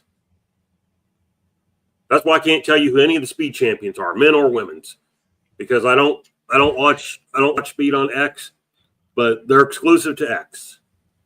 So occasionally I think they say something on the shows. I don't really watch shows other than those recaps. So it's just your TV championship, your big championship on Power. That's where you get your mid-card, lower mid-card people facing each other with the occasional upper mid-card person holding the title. Those are my titles that I see for TV. If I want to, the world champion doesn't even have to wrestle on, if you did like a monthly special, world champion wouldn't have to wrestle on every one of those. Just as a side, because we're talking about the world champion, we're talking about champions not appearing on Power. Do you find it a little bit peculiar that the world heavyweight champion... They can be there for promos, holding the belt. Well, we haven't seen the world heavyweight champion necessarily defend in a lot of the territories. I don't think we've seen... I could be wrong. I know it's still early, but we haven't seen the world title down in Texas for an NWA Texas event. I can't remember the last time we saw the world champion at Joe Kazana Promotions. I don't remember the world heavyweight champion defending in Chicago, although I could be mistaken. Again, WLW I think is still kind of too new. Crossfire I don't think has had EC3 or Tom as world's heavyweight champion yet. I could be mistaken. But shouldn't the world champion be at all of those shows? Like, shouldn't your world's heavyweight champion, the guy who is holding the 10 pounds of gold or the girl who's holding the Burke, shouldn't those two wrestlers be on all of the territory shows? Or no, at least they should be. I don't know they should be on all of them, but they should be on them on a regular basis. But here's the trick. It'll be interesting to get Jaden's concept on this. I love Here's my trick. Here's my trick. I don't show their match on my TV or my video or my whatever. If you want to see the world champion come defend the title here in JPC, you need to buy a ticket. Wow. I will put him on holding the belt in like in tag matches to further storylines. Tag match would be okay, and maybe the occasional enhancement match. But what I want is my champion. Of course, with my background, it doesn't work very well. But I want the champion basically there holding the belt and talking about being the world heavyweight champion. And if he's defending the title against my regional champion, then he can say something about that. By the way, this is a new belt that I got here. I just got, and it's the first one it's the only one I own that has the old Canadian flag. How many 10 pounds of gold do you own, DKM? What? How many do you still own? I own a red one. I own that one. I own one by Leather Rebels that doesn't have the buttons on them. And I own one by, what was it? JP belts. That was a twin to, the one that was held by Conway and others. And I own a copy of the current one. 50 pounds of gold. What? What'd you say, Jaden? 50 pounds of gold. Yeah, sounds that way. So anyway, Jaden, what did you think of that? It's a concept. It's not a fleshed out concept. It's just a concept. It was similar to what I was going to say, but real quick, what are you going to say, Jay? Make it quick. Part of me wants to reach out to Joey Kabibo and see if I can buy that belt from him. Do it. Offer some chicken. Sweeten the deal. Anyway. Say you'll start talking nice about him. That's an Easter egg for our longtime viewers about that one. His idea, though, DK's idea is actually so much of mine. I don't think the champion should be there more than any promotion of the territory more than 4 times a year defending the title. They should spend 2 months building up a challenger and then have that challenger face the champion. They could have that champion wrestle in a tag match and have that challenger pin the champion maybe the month before. But that championship should probably defend it because there's enough territories now that they could probably get away with that, where they could have that territory that the 10 pounds of gold defended in all these different territories 4 times a year. And who else should be? The tag and the women's. And maybe the junior heavyweight. They should be, maybe brought around maybe twice a year each now, to this territory.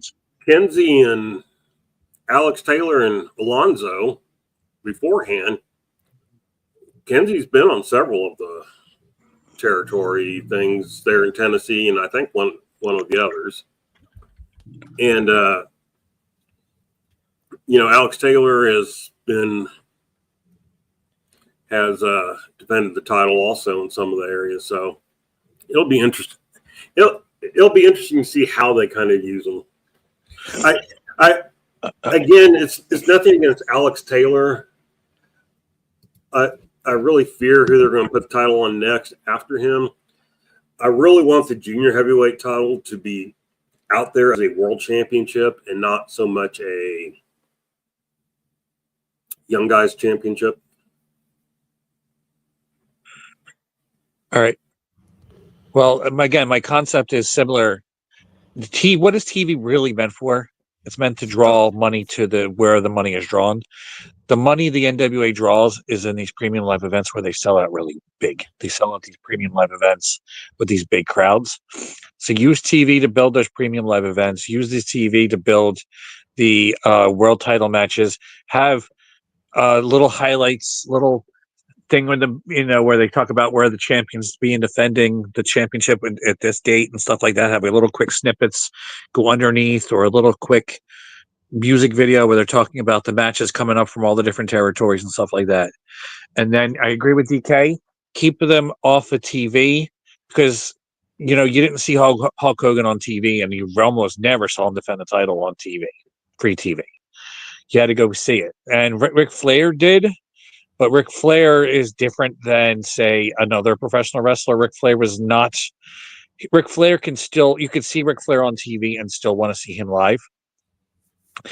EC3 is not Ric Flair. And he still didn't defend the title a lot on TV. No, he didn't. But he was on TV wrestling way more than he probably should have. Right. But the promos is where they go. EC3 is a good promo. Have EC3 cut promos on Joe Kazana Promotions, on all the different territories. Just have them cut those promos, have that TV, have the championship defended rarely, and then go out there and make each one of those matches special. And DK's right. He doesn't have to defend it on those, if they do those Patreon events. He doesn't have to defend it every time. But maybe EC3 and 2 of his Control Your Narrative, whatever, Exodus Pro people versus the top challenger and 2 people like there get some big star power or something in that match, and then have the challenger pin EC3 in a non-title 6-man match. Build up that challenger for something. Use those events to build up. Everything should be building up for something, and that's what TV is for. It's for to draw people to where they have to pay money. Because honestly, the TV is probably not making them any money right now. If it is, it's very minimal. So what they need to do is build those up to those premium live events. Why aren't they running them more often? If they're should they have a circuit? They have a what? They have a what? Should they have a circuit? In other words, like they're going to Dothan, Alabama again. Should they have like 3 or 4 towns that they hit 3 times a year, and then other towns they hit like once or twice, and then maybe one town little spot shows? Yeah, that's a good idea. Why not? Yeah, just as a special thing. In other words, we do our signature live, and this is totally made up. So we do our signature live events we do one in Dothan, Alabama. We do one in Lincoln, Nebraska. We do one in Tennessee or wherever. And then, and we go to each of those towns 3 times a year. So that's 9 shows. So now we got 3 more months that we need to be somewhere. So we can go to Texas in one of those, and we can go to New York for one of those, and, Philadelphia, wherever, Jay's backyard, whatever it takes. I still think Jay should offer his bucket place for a free outdoor show. Well, that might be a future TV taping for the United Wrestling Network. You never know. There's actually a place just maybe 15 minutes away from my house, the historic Hemet Theater, and I wanted very much to bring the United Wrestling Network to that theater. And then my heart was broken when they started working with a real sleazy independent wrestling promoter whose name I won't mention here. And I was so heartbroken that guy got that venue, because it's a very classy, this venue is over 100 years old, right? It's ancient, but it's also historic, and it's kind of beautiful in the fact that that building's been around for such a long time. And that shitbag indie wrestling show's running that venue, and it gets me. Oh, it hurts so much, because if you brought the United Wrestling Network in there, and they would have the proper lighting and the great wrestling and the class and dignity that place deserves, not that shitbag wrestling promoter. So, or the NWA. I mean, I think that'd be a good venue for almost any proper wrestling show. But to kind of get to my take on that is, the world's heavyweight champion. Well, actually, we'll get to the circuits. I think the circuits are a great idea, and it's already proven that Dothan, Alabama is a good spot for the NWA to be in. Every time they run Dothan, Alabama, they're getting a really good crowd size. And if Forney is the next stop on that list, I don't hate that. I really don't. But I don't feel like that 600 crowd is nearly as impressive as Dothan, Alabama.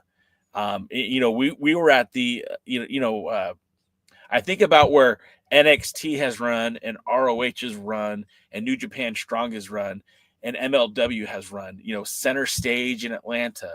Could the NWA have a decent crowd at Center Stage in Atlanta? Could the NWA have they ran the ECW arena and had a really good draw there, way better than I thought they would. And in my neck of the woods in Riverside, the Municipal Auditorium, I've seen both New Japan Strong and NXT run those venues, and they did great numbers there. If the NWA were to come to California, that would be where I could see them running. But at the same time, like, what does it hold? What's that? What does it hold? Like how many people? 1,500. See that? I think that's what the NWA should look for. Anything that 1,000. I would be happy to draw 1,000 to my premium live events if I were the NWA. I am going to slightly disagree with you guys on one thing. They shouldn't run where other people run. maybe the arena is an exception. Okay. The 2300 arena. Reason Dothan, Alabama runs so well there, and I don't know why I said it with Dothan, Alabama. Well, we The all reason know it probably does so well is because nobody runs there. They should find. I'm sure they have the ability to look at their TV, their information on YouTube to see where they draw well, and find places that are out of the way that have a decent sized building that they can draw. They need to not overdo Dothan, Alabama, because they're going to kill it. They need to find places like they need to find places like Dothan, Alabama, that don't have alternate sources of entertainment and can use that crowd and that NWA excitement and can use something to go to. I don't know if you ever remember when the Mulkeys ran their hometown. The gym that they had the event with the Mulkeys back in the NWA had more people in the gym than the entire town had in population. Real quick, can I just show something from the Riverside Municipal Auditorium? This was during the pandemic, but when New Japan Strong was running those events, and yes, that is NWA talent. Kratos. Yeah, why did I forget his name? I don't know. That's Juice Robinson on the outside. That's former NWA talent Royce Isaacs out there. And that venue looked so good for wrestling. And it looked even better for NXT because obviously they have higher production values. But I agree with what you're saying. I also believe, look, I like the idea of them running in a smaller venue because it means that it's going to look better for TV. And if they are going to come to California, I'd much rather them run somewhere like that as opposed to like, hey, let's see what it's going to cost to run the Long Beach Convention Center, because they're not going to sell 7,000 tickets. They're going to sell maybe 700, and 700 looks a lot better to 1,000 than it does to 7,000. But to your point, I think they should run a circuit where they're like in Dothan, Alabama, where they are in Bismarck, North Dakota. Yes. Boise, Idaho, where there aren't as many options. And I still feel like that's a smart move for the NWA because there's a lot of wrestling fans that don't get WWE. They don't get AEW. So if you could cater to that audience, people are going to be more inclined to watch it. And with all that being said too, and this is the other thing that gets me is, Billy wants to be on TV so bad, but here's an idea. Why not just distribute the power on local TV stations where they have, like Dothan, Alabama? Power should be on TV in Dothan, Alabama. Maybe it should actually. Now that I think about it, maybe that's a bad idea.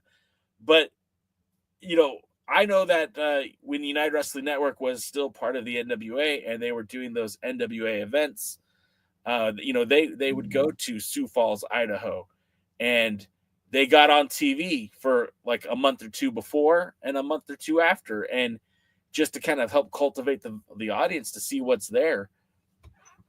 I think that would be a smart idea for Billy, and that might even get him closer to a TV deal if he has the proof of concept, not just, hey, our numbers on X are great, but if he could say, look, our numbers in Dothan, Alabama, we have a pretty high viewership.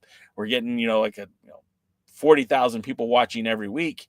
Like, that's concrete, something you could show with the Nielsen ratings and stuff like that. And I know Nielsen ratings aren't as important as they used to be, but still, I feel like there's still a market for TV viewership. And I feel like Billy would be a lot.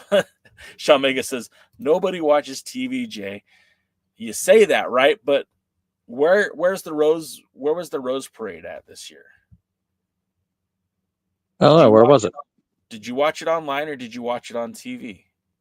I didn't watch it at all. Okay. The Super Bowl. I didn't either, but yeah, I mean, this same thing that I've talked about for a long time. Streaming has its place. One day it may replace TV in general, but there will always be something that is TV-ish. And, when I watch my streaming, I watch it on a TV. It may not be over the air. It may be internet streaming, but I watch it on my TV. And the hell do you say? Yeah. And so I mean, right now on my TV, I can see this particular thing, this particular YouTube video is running. I a couple Sundays ago, I was watching the other Alliance guys during dinner on my big TV downstairs. 60-inch TV, 65, whatever. I don't know. I just buy the damn things. I don't measure it. And we sat there and watched Dave Scooby and Timmy and Championship Wrestling from Jeremy and watch those guys talk about the NWA Hall of Fame and fantasy booking and all that stuff. And we sat there and watched it on the big TV. I wonder how many of you, and I bet I could look up the statistics if I start doing a deep dive, but I wonder how many of you right now are watching this on your phone, on a computer, or on a TV. Sound off in the chat. How do you watch this live stream? Not all at once, though. Might confuse the server. Hey, anyways, what, J9, I think I might have interrupted you. Was there anything more you wanted to talk about in terms of the where they should run? No, I was just thinking they should possibly look to see where they draw well and try to run somewhere close to there that's maybe they can get a good crowd, that they could get something and make it special so they don't burn out an area. Because if they keep running Dothan, they're going to kill Dothan. And, Philly probably can maybe work once a year, but they shouldn't be back there often.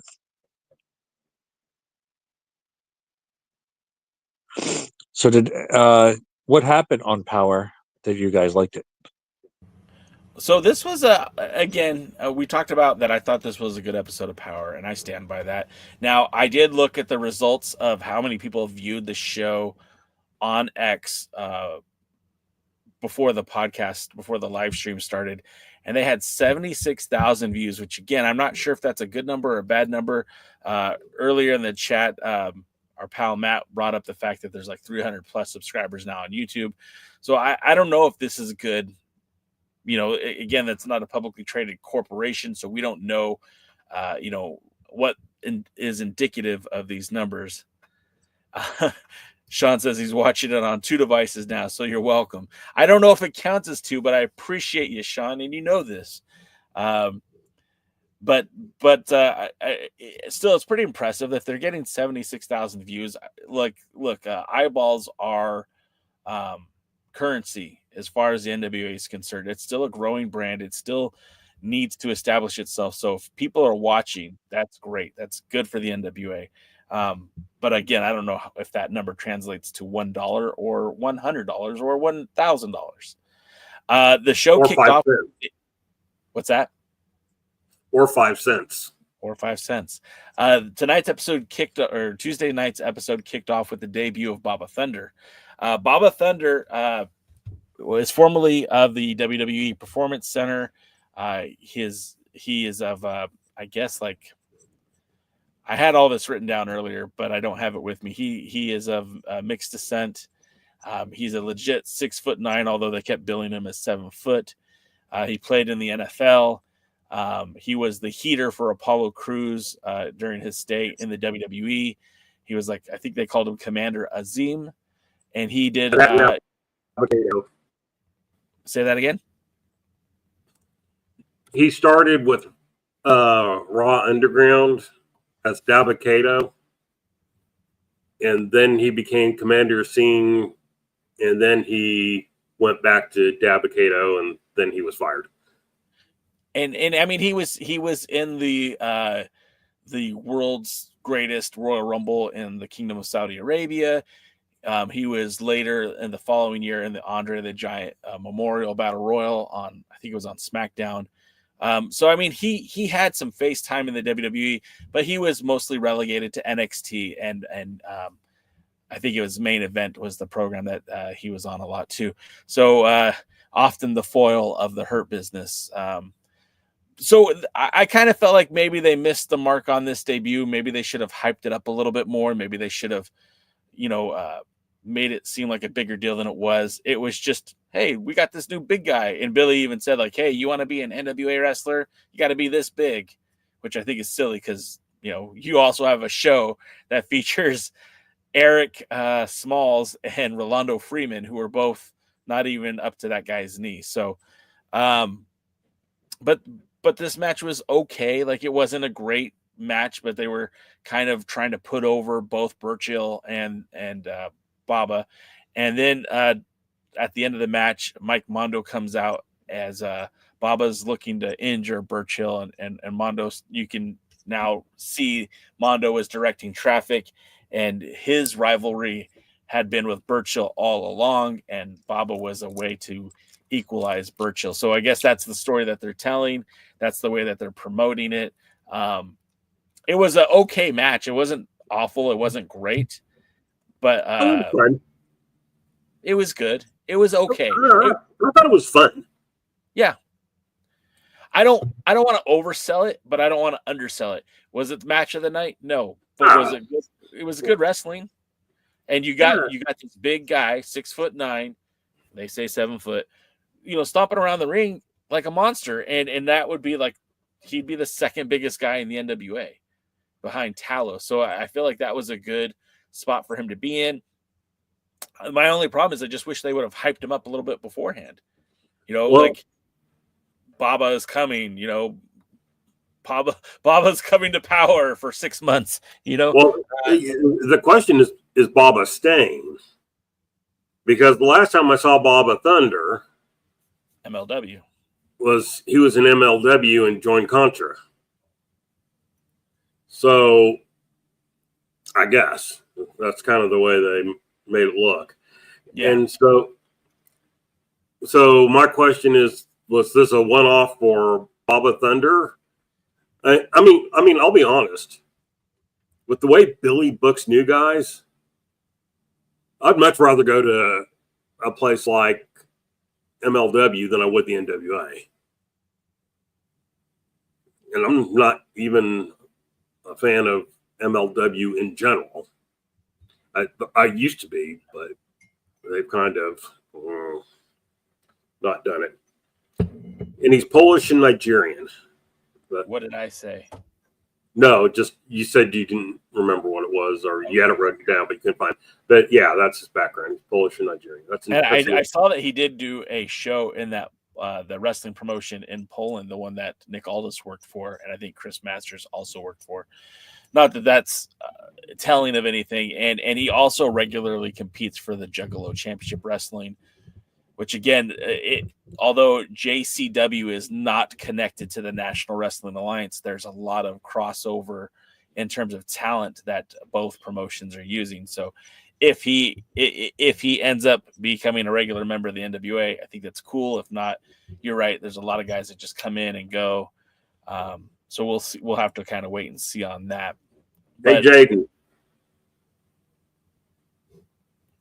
Jaden still around? Yeah, sorry, I was on mute. What's up? They kind of use this to set up the idea of Burchill and Mike Mondo. Are you interested in Burchill versus Mike Mondo? Battle of the Ball guys, but other than that, they both were good wrestlers. If this was in their prime, it would have been amazing. I mean, still, from the little bit I've seen of them, they still look like they're doing well. So probably. I mean, I kind of like Burchill. It's been a long time since I've seen Mondo actually in the ring wrestling. But, I mean, I thought Burchill looked okay in this thing. I mean, obviously the idea was more to get over Baba Thunder, who lost by disqualification for pushing the ref. But, yeah, cute little fun match. And it was kind of and used to set something up. Yeah. And I feel like, Roswell said, and Mondo coming out to attach himself to this guy doesn't make any sense. Why? Mondo is new and hasn't even established himself in the NWA. And that's a valid point.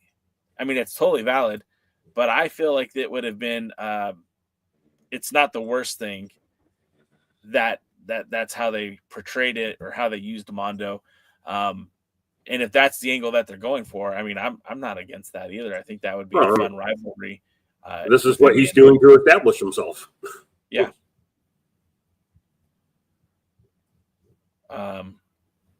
So then the next matchup of the night was the next segment was like the ECW promo. And again, it's kind of funny. Marky D kind of hit it like, look, this guy's a good promo, but he's talking about himself in the same vein as Jesus and Moses. And in this promo was similar where he likened himself to like Ric Flair. And I'm like, no, you're not Ric Flair, because Ric Flair had way more charisma than EC3 has. But again, it was a pretty decent promo. And again, building up the match between him and Tom, which I feel like that's the kind of stuff that the NWA needs to do more regularly. It brings the focus back to what's important. This matchup between EC3 and Tom Latimer that looks at Kill should be pushed and spotlighted. Do you agree, DK, or disagree? Yeah, obviously you want to do your world title as a big deal. The only problem I'm having, and this isn't in relation to what the NWA did, but I'm starting to lose interest in EC3. Yeah. He's kind of like, okay, he had his big run with the title. He went a lot of places. He did a lot of good. There were some issues with his title reign. He never really got out of first gear in a lot of matches. His promos are kind of boring. And, yeah, so unfortunately, and this isn't the NWA's fault. This is more EC3's fault. But I'm starting to lose interest in him. It's just like, I don't really care, Megan. So I blame the NWA for not putting him in something that was more interesting, right? Because I look at, again, the plan that whatever plan they had for EC3 when he became world champion a year or 2 years, year and a half ago, whatever it was, like nothing felt important. And again, they also removed pay-per-views at the time too, so every match just kind of felt like it was another match. And to Jaden's point earlier, you start taking world title matches off of Power, and now that's a little bit more meaningful, I think, when you have a title defense on Power, or even when you talk about the world's heavyweight champion, like he beat Jay Bradley, he beat Wrecking Ball Legursky, he beat Jack Stane, rest in peace. He beat a handful of other guys. He beat Silas Mason, but nothing was built up to be this big, huge thing. And even when they got to Crockett Cup, the match with Sam Adonis, just it fell flat. Not only because the match itself was not very good, but the build to that match was almost non-existent. So again, I think that's more to blame than EC3's wrestling or EC3's ability to get over or not get over, is that there was nothing exciting for him. The only exciting thing that they did was put the belt on Latimer, and then they did the same thing with Latimer. There's nothing exciting about Latimer's run as world champion. Both of those guys are quality talents. Both those guys could do enough to get over, but the NWA has handcuffed them because nothing that they've put him in yet is exciting. Yeah, and again, kind of that their weird taping schedule doesn't help. In other words, it's hard to get excited about him doing a promo for a match that's already happened. Yeah. It's even if you don't know the results, it's just difficult. Next up, we get the matchup between the modern day outlaws versus BFT. This was just an absolute squash match, exactly what it needed to be. BFT has struggled to get wins since losing the tag titles. They did the favor to the Immortals not once but twice. And although they've been mainstays on television, they haven't had a signature win since losing the tag titles. So this, although it was a meaningless job team, still is important to see them get a victory. If they're going to be considered potential challengers to Murdoch's in the tag team titles, they need to have wins and losses. So this kind of a squash was perfect for them. I wish it would have been a bigger squash. I wish that they would have not allowed the modern day outlaws to get any offense in and just had them eat an ass whooping. DK, what did you think about this one? Yeah, it should have been more Road Warriors or Doom or whatever style, even Steiner Brothers style of dominance. And, you know, it was what, 85% there? Yeah. They just didn't need the 15 that they gave the Modern Day Outlaws. And, you know, that's just the way the world works. This is one place where I'm going to, what was his name? Mikey D, Max, whoever that we're talking about. Well, one of the places where he was wrong, he was wrong in some of the things that he said, but he was talking about the Immortals. He goes, well, I don't think the Immortals have won anything. It's like, well, you know, former U.S. champs, they beat, you know, Blunt Force Trauma. They made it to the finals of Crockett Cup. But, you know, I don't mind calling out correct bullshit, but, you know, give the Immortals the credit they're due. Then that's more the fault of the NWA, because the NWA should be talking about that. If the NWA isn't putting them over, then why, you know? I'm going to disagree with you. Mikey D is somebody who's watching these things and supposed to be reporting on it.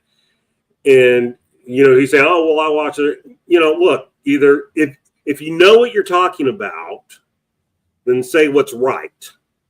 And if you don't know what you're talking about, shut up. He literally said in the thing, though, he just watched these three. He hasn't seen it in a while. Well, and but then you don't know what's going on. So if you don't know what's going on, again, that's where the NWA comes in handy. NWA should be talking about why these guys are great. The object of the commentators is to put the talent over, to put over what their accomplishments, to put over what they're doing. Because he got some other things wrong too. That wasn't the only thing. There were some things that he just got flat out wrong. And again, if you're going to make a video, you know, criticizing it, hey, I'll give him credit for everything he said that was right. But I'm also going to call him out for everything where he was wrong. So there were some things that were wrong. He's not. I feel like he's doing this more as a humor, fun thing than as, you know, doing it. But let's move on. We got because it's already after 9. So yeah, we'll go a little bit faster now. Next up, we get the 6-man tag match between the Rewind Society and Christian Anderson versus the Kazana family.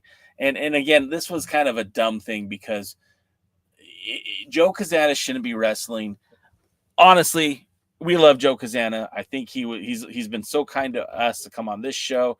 I love what Joe Kazana Promotions does, but him as a wrestler, like if this isn't to build up to blow off a feud between him and maybe Ricky Morton or somebody who's a little bit more advanced age-wise in the ring, I don't need to see him in a match. I don't.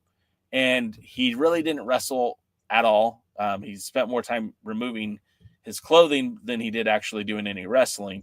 And this was essentially a squash match. Didn't he keep his hat on? Yeah. This is essentially a squash match for the Country Gentlemen, which, again, Billy even said that, you know, the U.S. tag titles are going to be kind of more relegated to the territories as opposed to being on Power, which I think makes great sense, and that, you know, that's always how it should have been. But this is a situation where, like, this match, there was no reason to have it. Like, if you wanted to just do Rewind Society versus Country Gentlemen, I'd have been on board with that, but this was almost pointless. And then after they get the victory, we get the duo of the Slime Balls and Carson Drake, or the trio, I guess. They come out and challenge for a match, which we kind of get an exciting match for about 2 minutes, 3 minutes.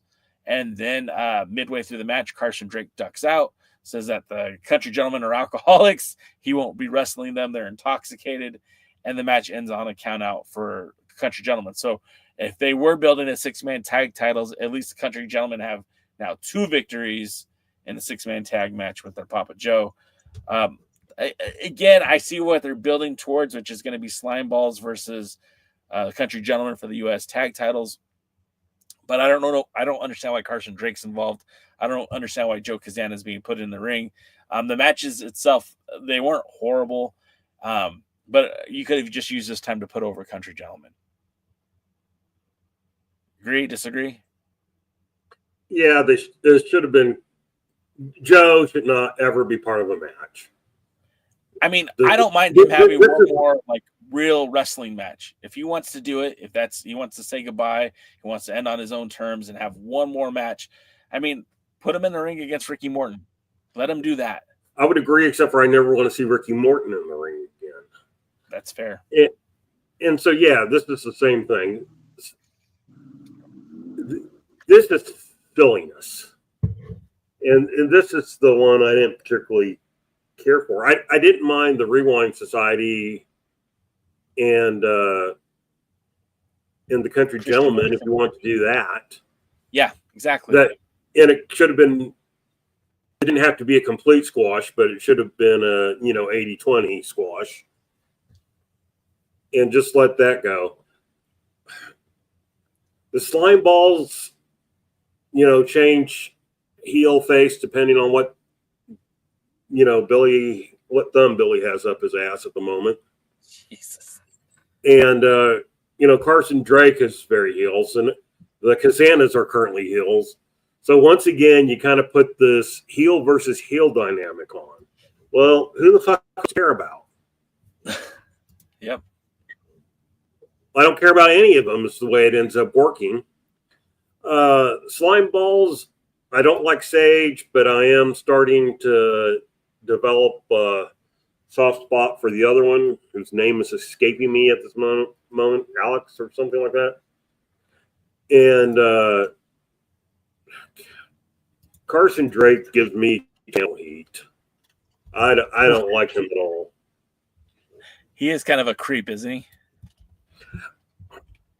I don't know. It's just I don't like him, and not in the way that I didn't like Tully Blanchard. I would Tommy say Rand, by the way. Tommy Rand. Okay, that works. I like that. But Carson, Tully Blanchard always used to say I hated him. I didn't understand why they used him until I got older and wiser and realized that I was willing to pay money to see Tully Blanchard get his ass kicked. I didn't care if Tully Blanchard won the match or not. I just wanted to see Tully Blanchard get his ass kicked. And Carson Drake is more X-Pac. I hate his voice. I don't want to hear it. I hate his dance move. I hate his smile. I hate his face. And his fake laugh. And not in, especially his laugh. And not in ways that it's like I want to pay to see someone, slap the smile off his face, but in ways of I need to get up and take a dump because I've seen this. Jesus. All right, let's move on to something. Works like a laxative. Let's move on to something more palatable. Next, we have Daisy Kills putting over the Dothan show. Again, I feel like this is a good way to sell tickets. Awesome way to kind of hype the hard times. I liked it. Next, we have Tiffany Nieves promo where she's retelling the story of the rivalry between her and Markova. Again, this is what I think is going to help grow power. This is what we need more of. It was a nice promo package where they were focusing on the feud between the two. This isn't one of the rare feuds in the women's division where a title's not in the discussion. It's strictly these two ladies do not like each other. They both want an opportunity to be the women's world champion, but this has not been advertised as a number one contenders match. Hasn't been advertised as anything but a rivalry between these two ladies. I thought it was a great promo work. I thought it was a great job to get over that match for Looks at Kill. What did you think, DK? Going back to Daisy Kill, I enjoyed his promo. Again, he's somebody I enjoyed the way he delivered it. He's getting better. He's getting better every time I see him. He is. He is like Thrill Billy is somebody who I've switched on. Didn't like Thrill Billy at first.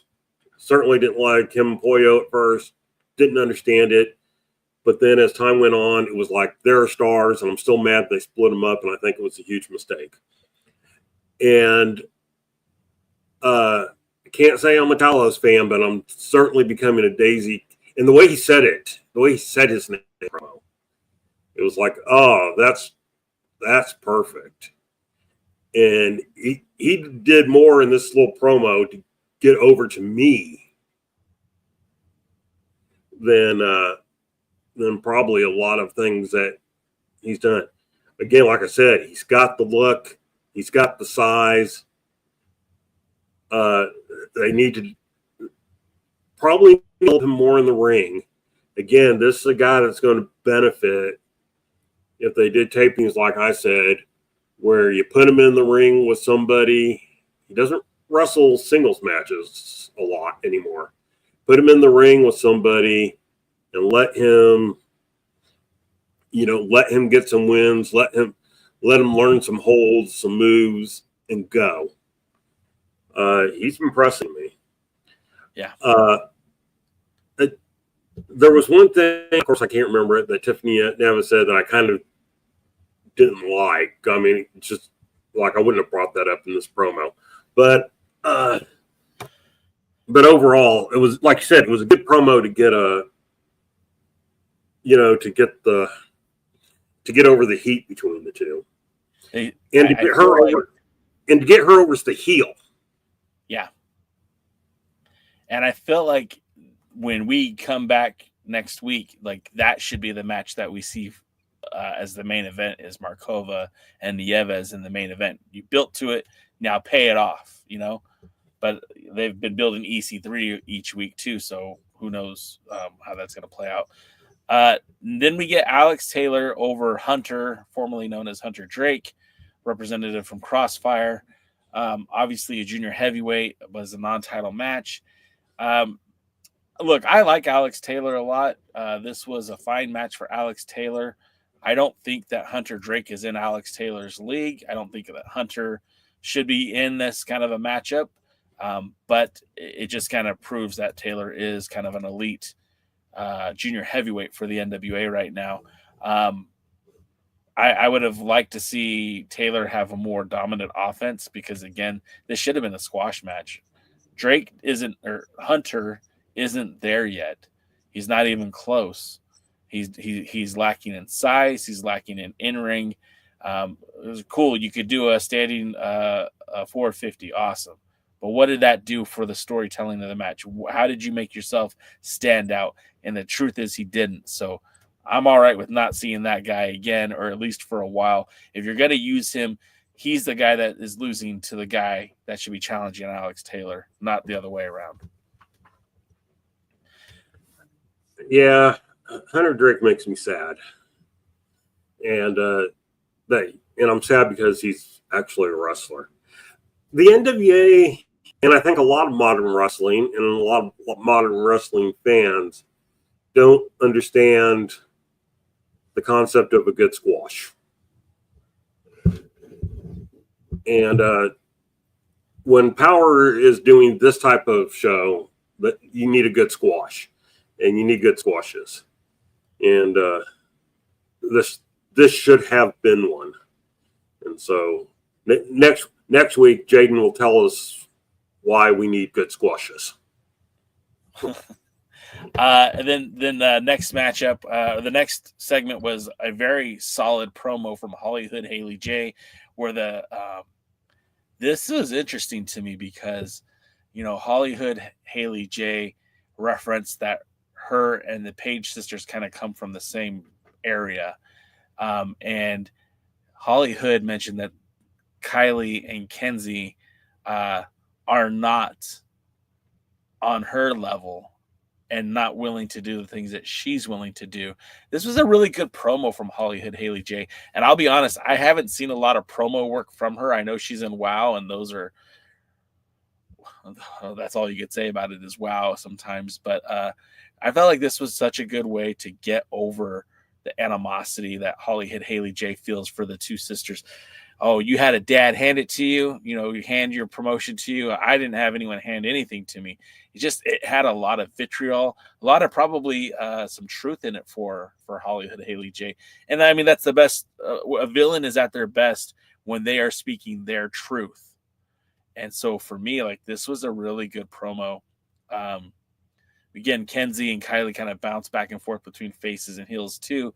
So having Haley J kind of come in and just call it what it is, I felt was a great way to establish she's going to be the heel in this story. And I loved it. DK, what were your thoughts on this one? Well, I have an interesting interpretation of it. It was obvious that this was supposed to be the Page girls being faces, although when they're not in Tennessee, they don't act very face, no matter what. And Haley J being the heel, the problem to me was that there was a lot of times that I wanted to go right on sister as she was talking. And so it was almost like she made too much sense. Yeah, it's one of those, well, she's kind of right, and so who is the face and who is the heel? There's nothing worse than a villain that may be right. Thanos was right. Thanos was right. No, Thanos was wrong, because Thanos only wanted to wipe out half the population, which would only take us back 20 years or whatever. You need to wipe out 3/4 of the population. But Actually, to do it properly, you would have to wipe out 98%. They did the math I don't want to right. get into the whole topic about Thanos, but if you could wipe out everybody, couldn't you just double the amount of resources to make sure that you don't have to wipe out all the people? No, because if you double the resources, then you start doubling the waste, and it grows the population faster. So it increases the amount of time. It still makes it expedites the problem. It just makes the problem worse. You add more, it just makes it worse. You have to actually limit the population to work it out properly. Otherwise, unless of course you're doing multiple worlds and you just move people around, which again they have the ability to do. So I don't understand, why don't at this point, if we have all this technology, why aren't they moving people to other worlds and just building that up? That way they don't have to worry about it. But that's a different story. Yeah, he's thought about this a lot more than I have, but I think it's a better story if you're trying to wipe out the population. That's my view. When in reality, I go with the Marvel reason is he was just trying to impress Death. That's all he was trying to get laid. Thanos was just trying to get some. I've done worse to get. Never mind. Sean Vegas says. So Matt says Haley J is the reason why the Page sisters turn face. Sean says Haley J the heel. So I guess your thoughts are being echoed in the chat too, DK. Yeah, and actually the Page girls were face in the territories before they were faces here with Haley J. And it kind of really started with Tiffany when, there's the stuff between the Page sisters and Tiffany. Yeah. So, well, and even going further back when they split with Ella. Yeah. So, yeah, sorry, Matt, I wouldn't say Haley J is the reason why the Page girls turned face. I would say that was something that's already in the work. So, what else happened? So then that brings us to the main event of the night. I guess the main match of the night is the oddly titled "The Loser Serves the Winner" match, I guess. Loser must serve the other, yes. Yeah, and this is Lev versus Alex Misery. Again, on the pre-party I was mentioning how Alex Misery was being groomed to be a part of this new version of La Rebellion with Mecha Wolf and Vampiro, and now none of that's happening, and he somehow got stuck with Lev. So to me, what a step down. And even during this promo or during this match, Billy Corgan kind of tells on himself, and while he's massaging his own ego, says he called himself a world-class creator. And I get it, you're a great musician, but let's take it down a notch, you egomaniac. He did admit to having delusions of grandeur, but never once referred to himself as a messiah. So I thought that was pretty interesting. The match itself was, again, not a bad match. It wasn't a great match, and it was probably not one of DK's favorite because Misery tends to do a lot of bouncing and flippity flops. But I thought it was a fine match, and the stipulation essentially just creates a tag team, which, again, I don't have a problem with because you're not using these guys in any direct competition currently to any title, although that changes after Looks at Kill. So it was just an okay match. I didn't have a problem with it. DK, what was your thoughts on this one? Basically the same. It was okay. I'm not the biggest fan of Flippy Floppy, but for this particular thing, I have a confession. I forget about Lev anytime I don't see him on the screen. Yeah. I mean, just literally like, they're like, Lev, I'm like, who? It's like, well, he's involved. Yeah, it's like, well, he's involved in the storyline. I go, oh, that was him? It's like, yeah, I mean, like you say, very forgettable. I don't really, yeah. I mean, that's probably why they're putting him and Senor Misery together, because they're trying to do something to create something out of this. And again, I don't mind having another tag team, but similarly to Miserably Faithful, just make these squash guys for now. Let them put over some other teams that you're trying to push into the tag division. And then at some point you could either break them up and they could have a singles feud, or you could start pushing them as a tag team and giving them some wins. Overmetal says, I called them teaming up for their first segment. Now it's just time to join the Miserably Faithful. Yeah, it's kind of what it feels like a little bit. Then that leads us to EC3, talking about the Dothan tickets. Again, I feel like that's a really good way to sell tickets, is having those brief little conversations with the champ, and earlier Daisy Kills to put over the title, or put over the Hard Times 5. Then we get a solid promo from Aaron Stevens, putting over a matchup between Stevens and Blunt Force Trauma in a 6-man tag versus Murdoch's and a mystery partner, which I'm afraid is going to be Smalls. Not Murdoch, the Immortals. Oh, it's the Immortals? Mm-hmm. Yeah, you're right. I'm sorry. I wrote that down wrong. You're right. The Immortals. Okay, well, then it probably won't be Smalls. I like this promo again. I don't think Aaron Stevens is a bad promo. I think he's really good at it. It just I feel like we've seen the Blunt Force Trauma struggle to stay relevant, and nothing I've seen so far has changed that. Hopefully this is a start of that getting changed. What'd you think of the promo? I thought the promo was good, except for I'm not necessarily thrilled about Aaron Stevens getting back in the ring. I did like, real quick, when May looked visibly annoyed to be standing next to her ex-fiance. Go ahead.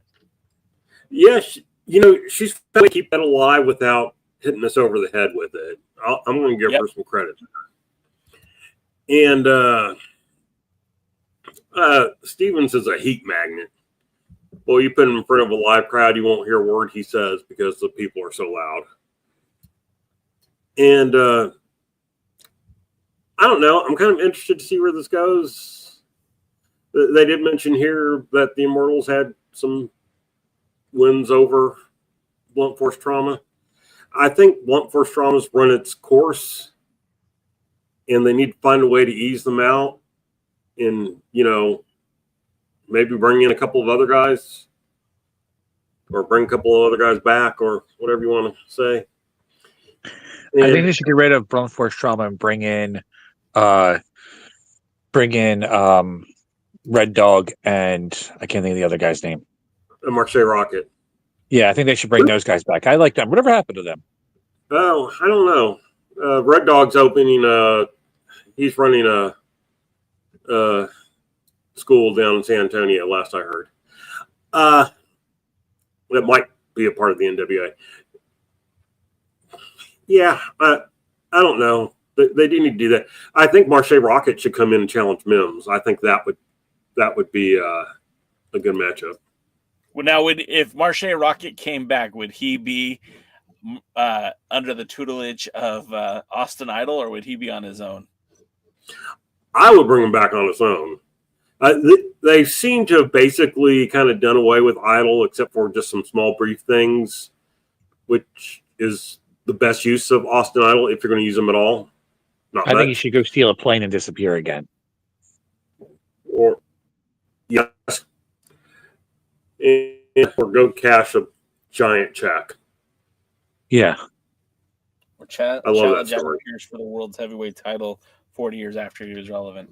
Hey, let's get to it's getting late, and I know you guys, it's 2.5 hours is a long live stream, so let's wrap this up.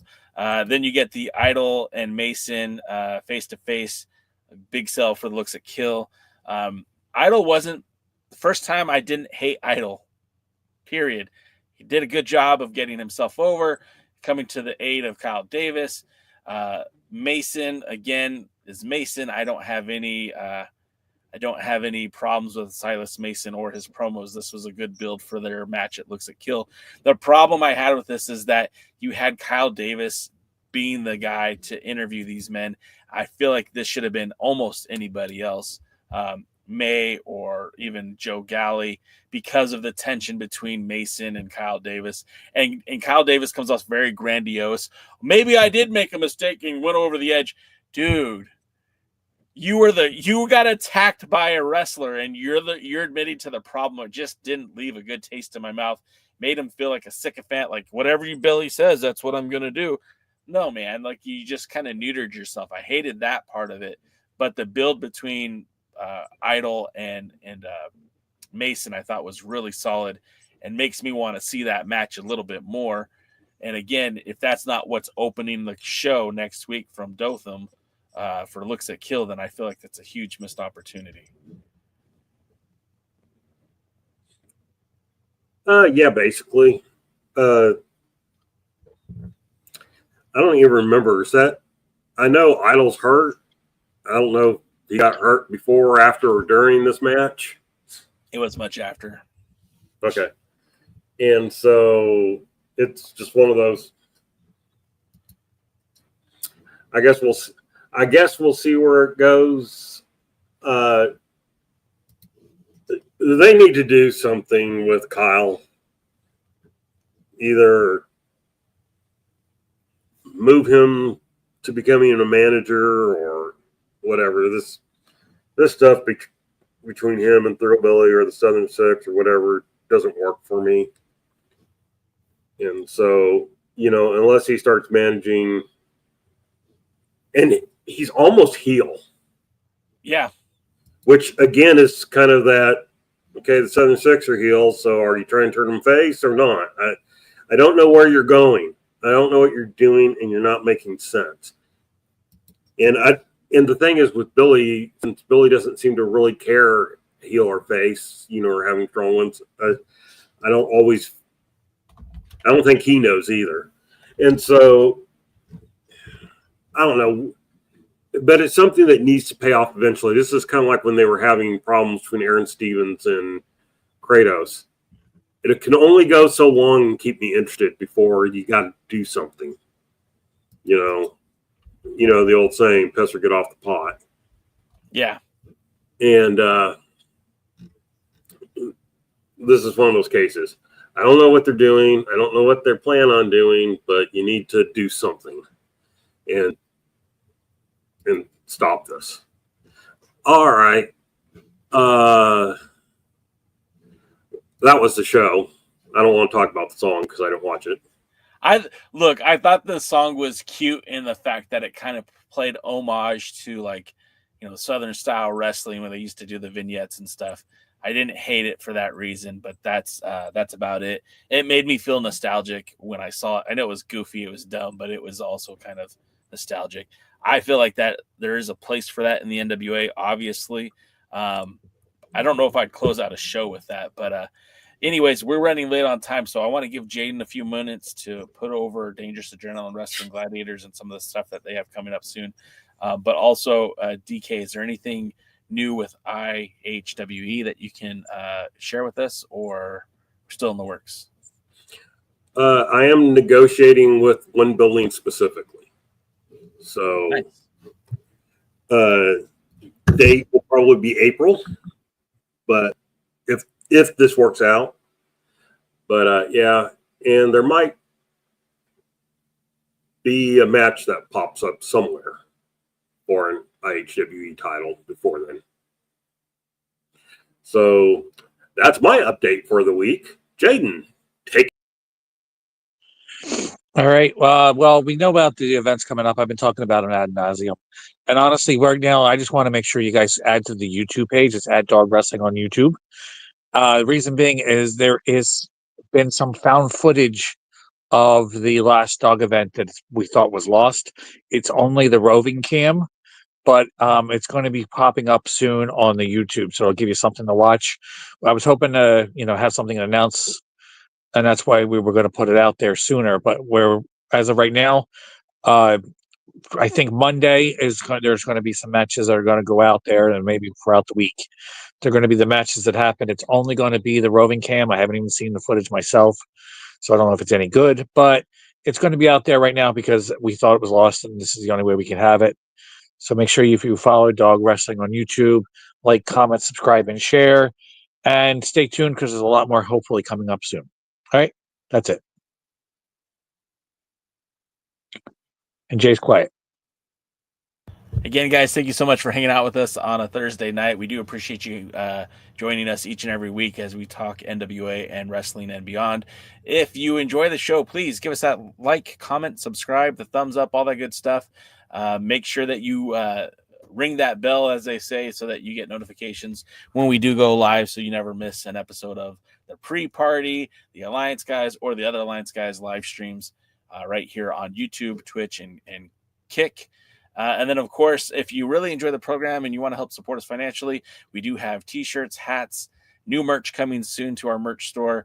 I've seen some of the designs I'm pretty excited about. I think you guys will get a kick out of them as well. Or we have partnered with Dubby and a Trophy Smack if you want to get energy drinks or championship belts for your fantasy sports. Check that out. Because we partner with them and they pay us money when you use them. So that's going to do it for us, guys. Thank you so much for being here with us. Thanks for hanging out with us. And until next time, we'll see you at... Wait, where's the damn video? The matches. Thanks for joining the stream. This has been a presentation of Alliance-Wrestling.com. We genuinely appreciate your support. Would you consider subscribing so you'll never miss a future episode? I'd also like to remind you we do a live stream every Tuesday at 5 p.m. before NWA Power. You can find us on social media at The Alliance Blog. And until next time, we are The Alliance.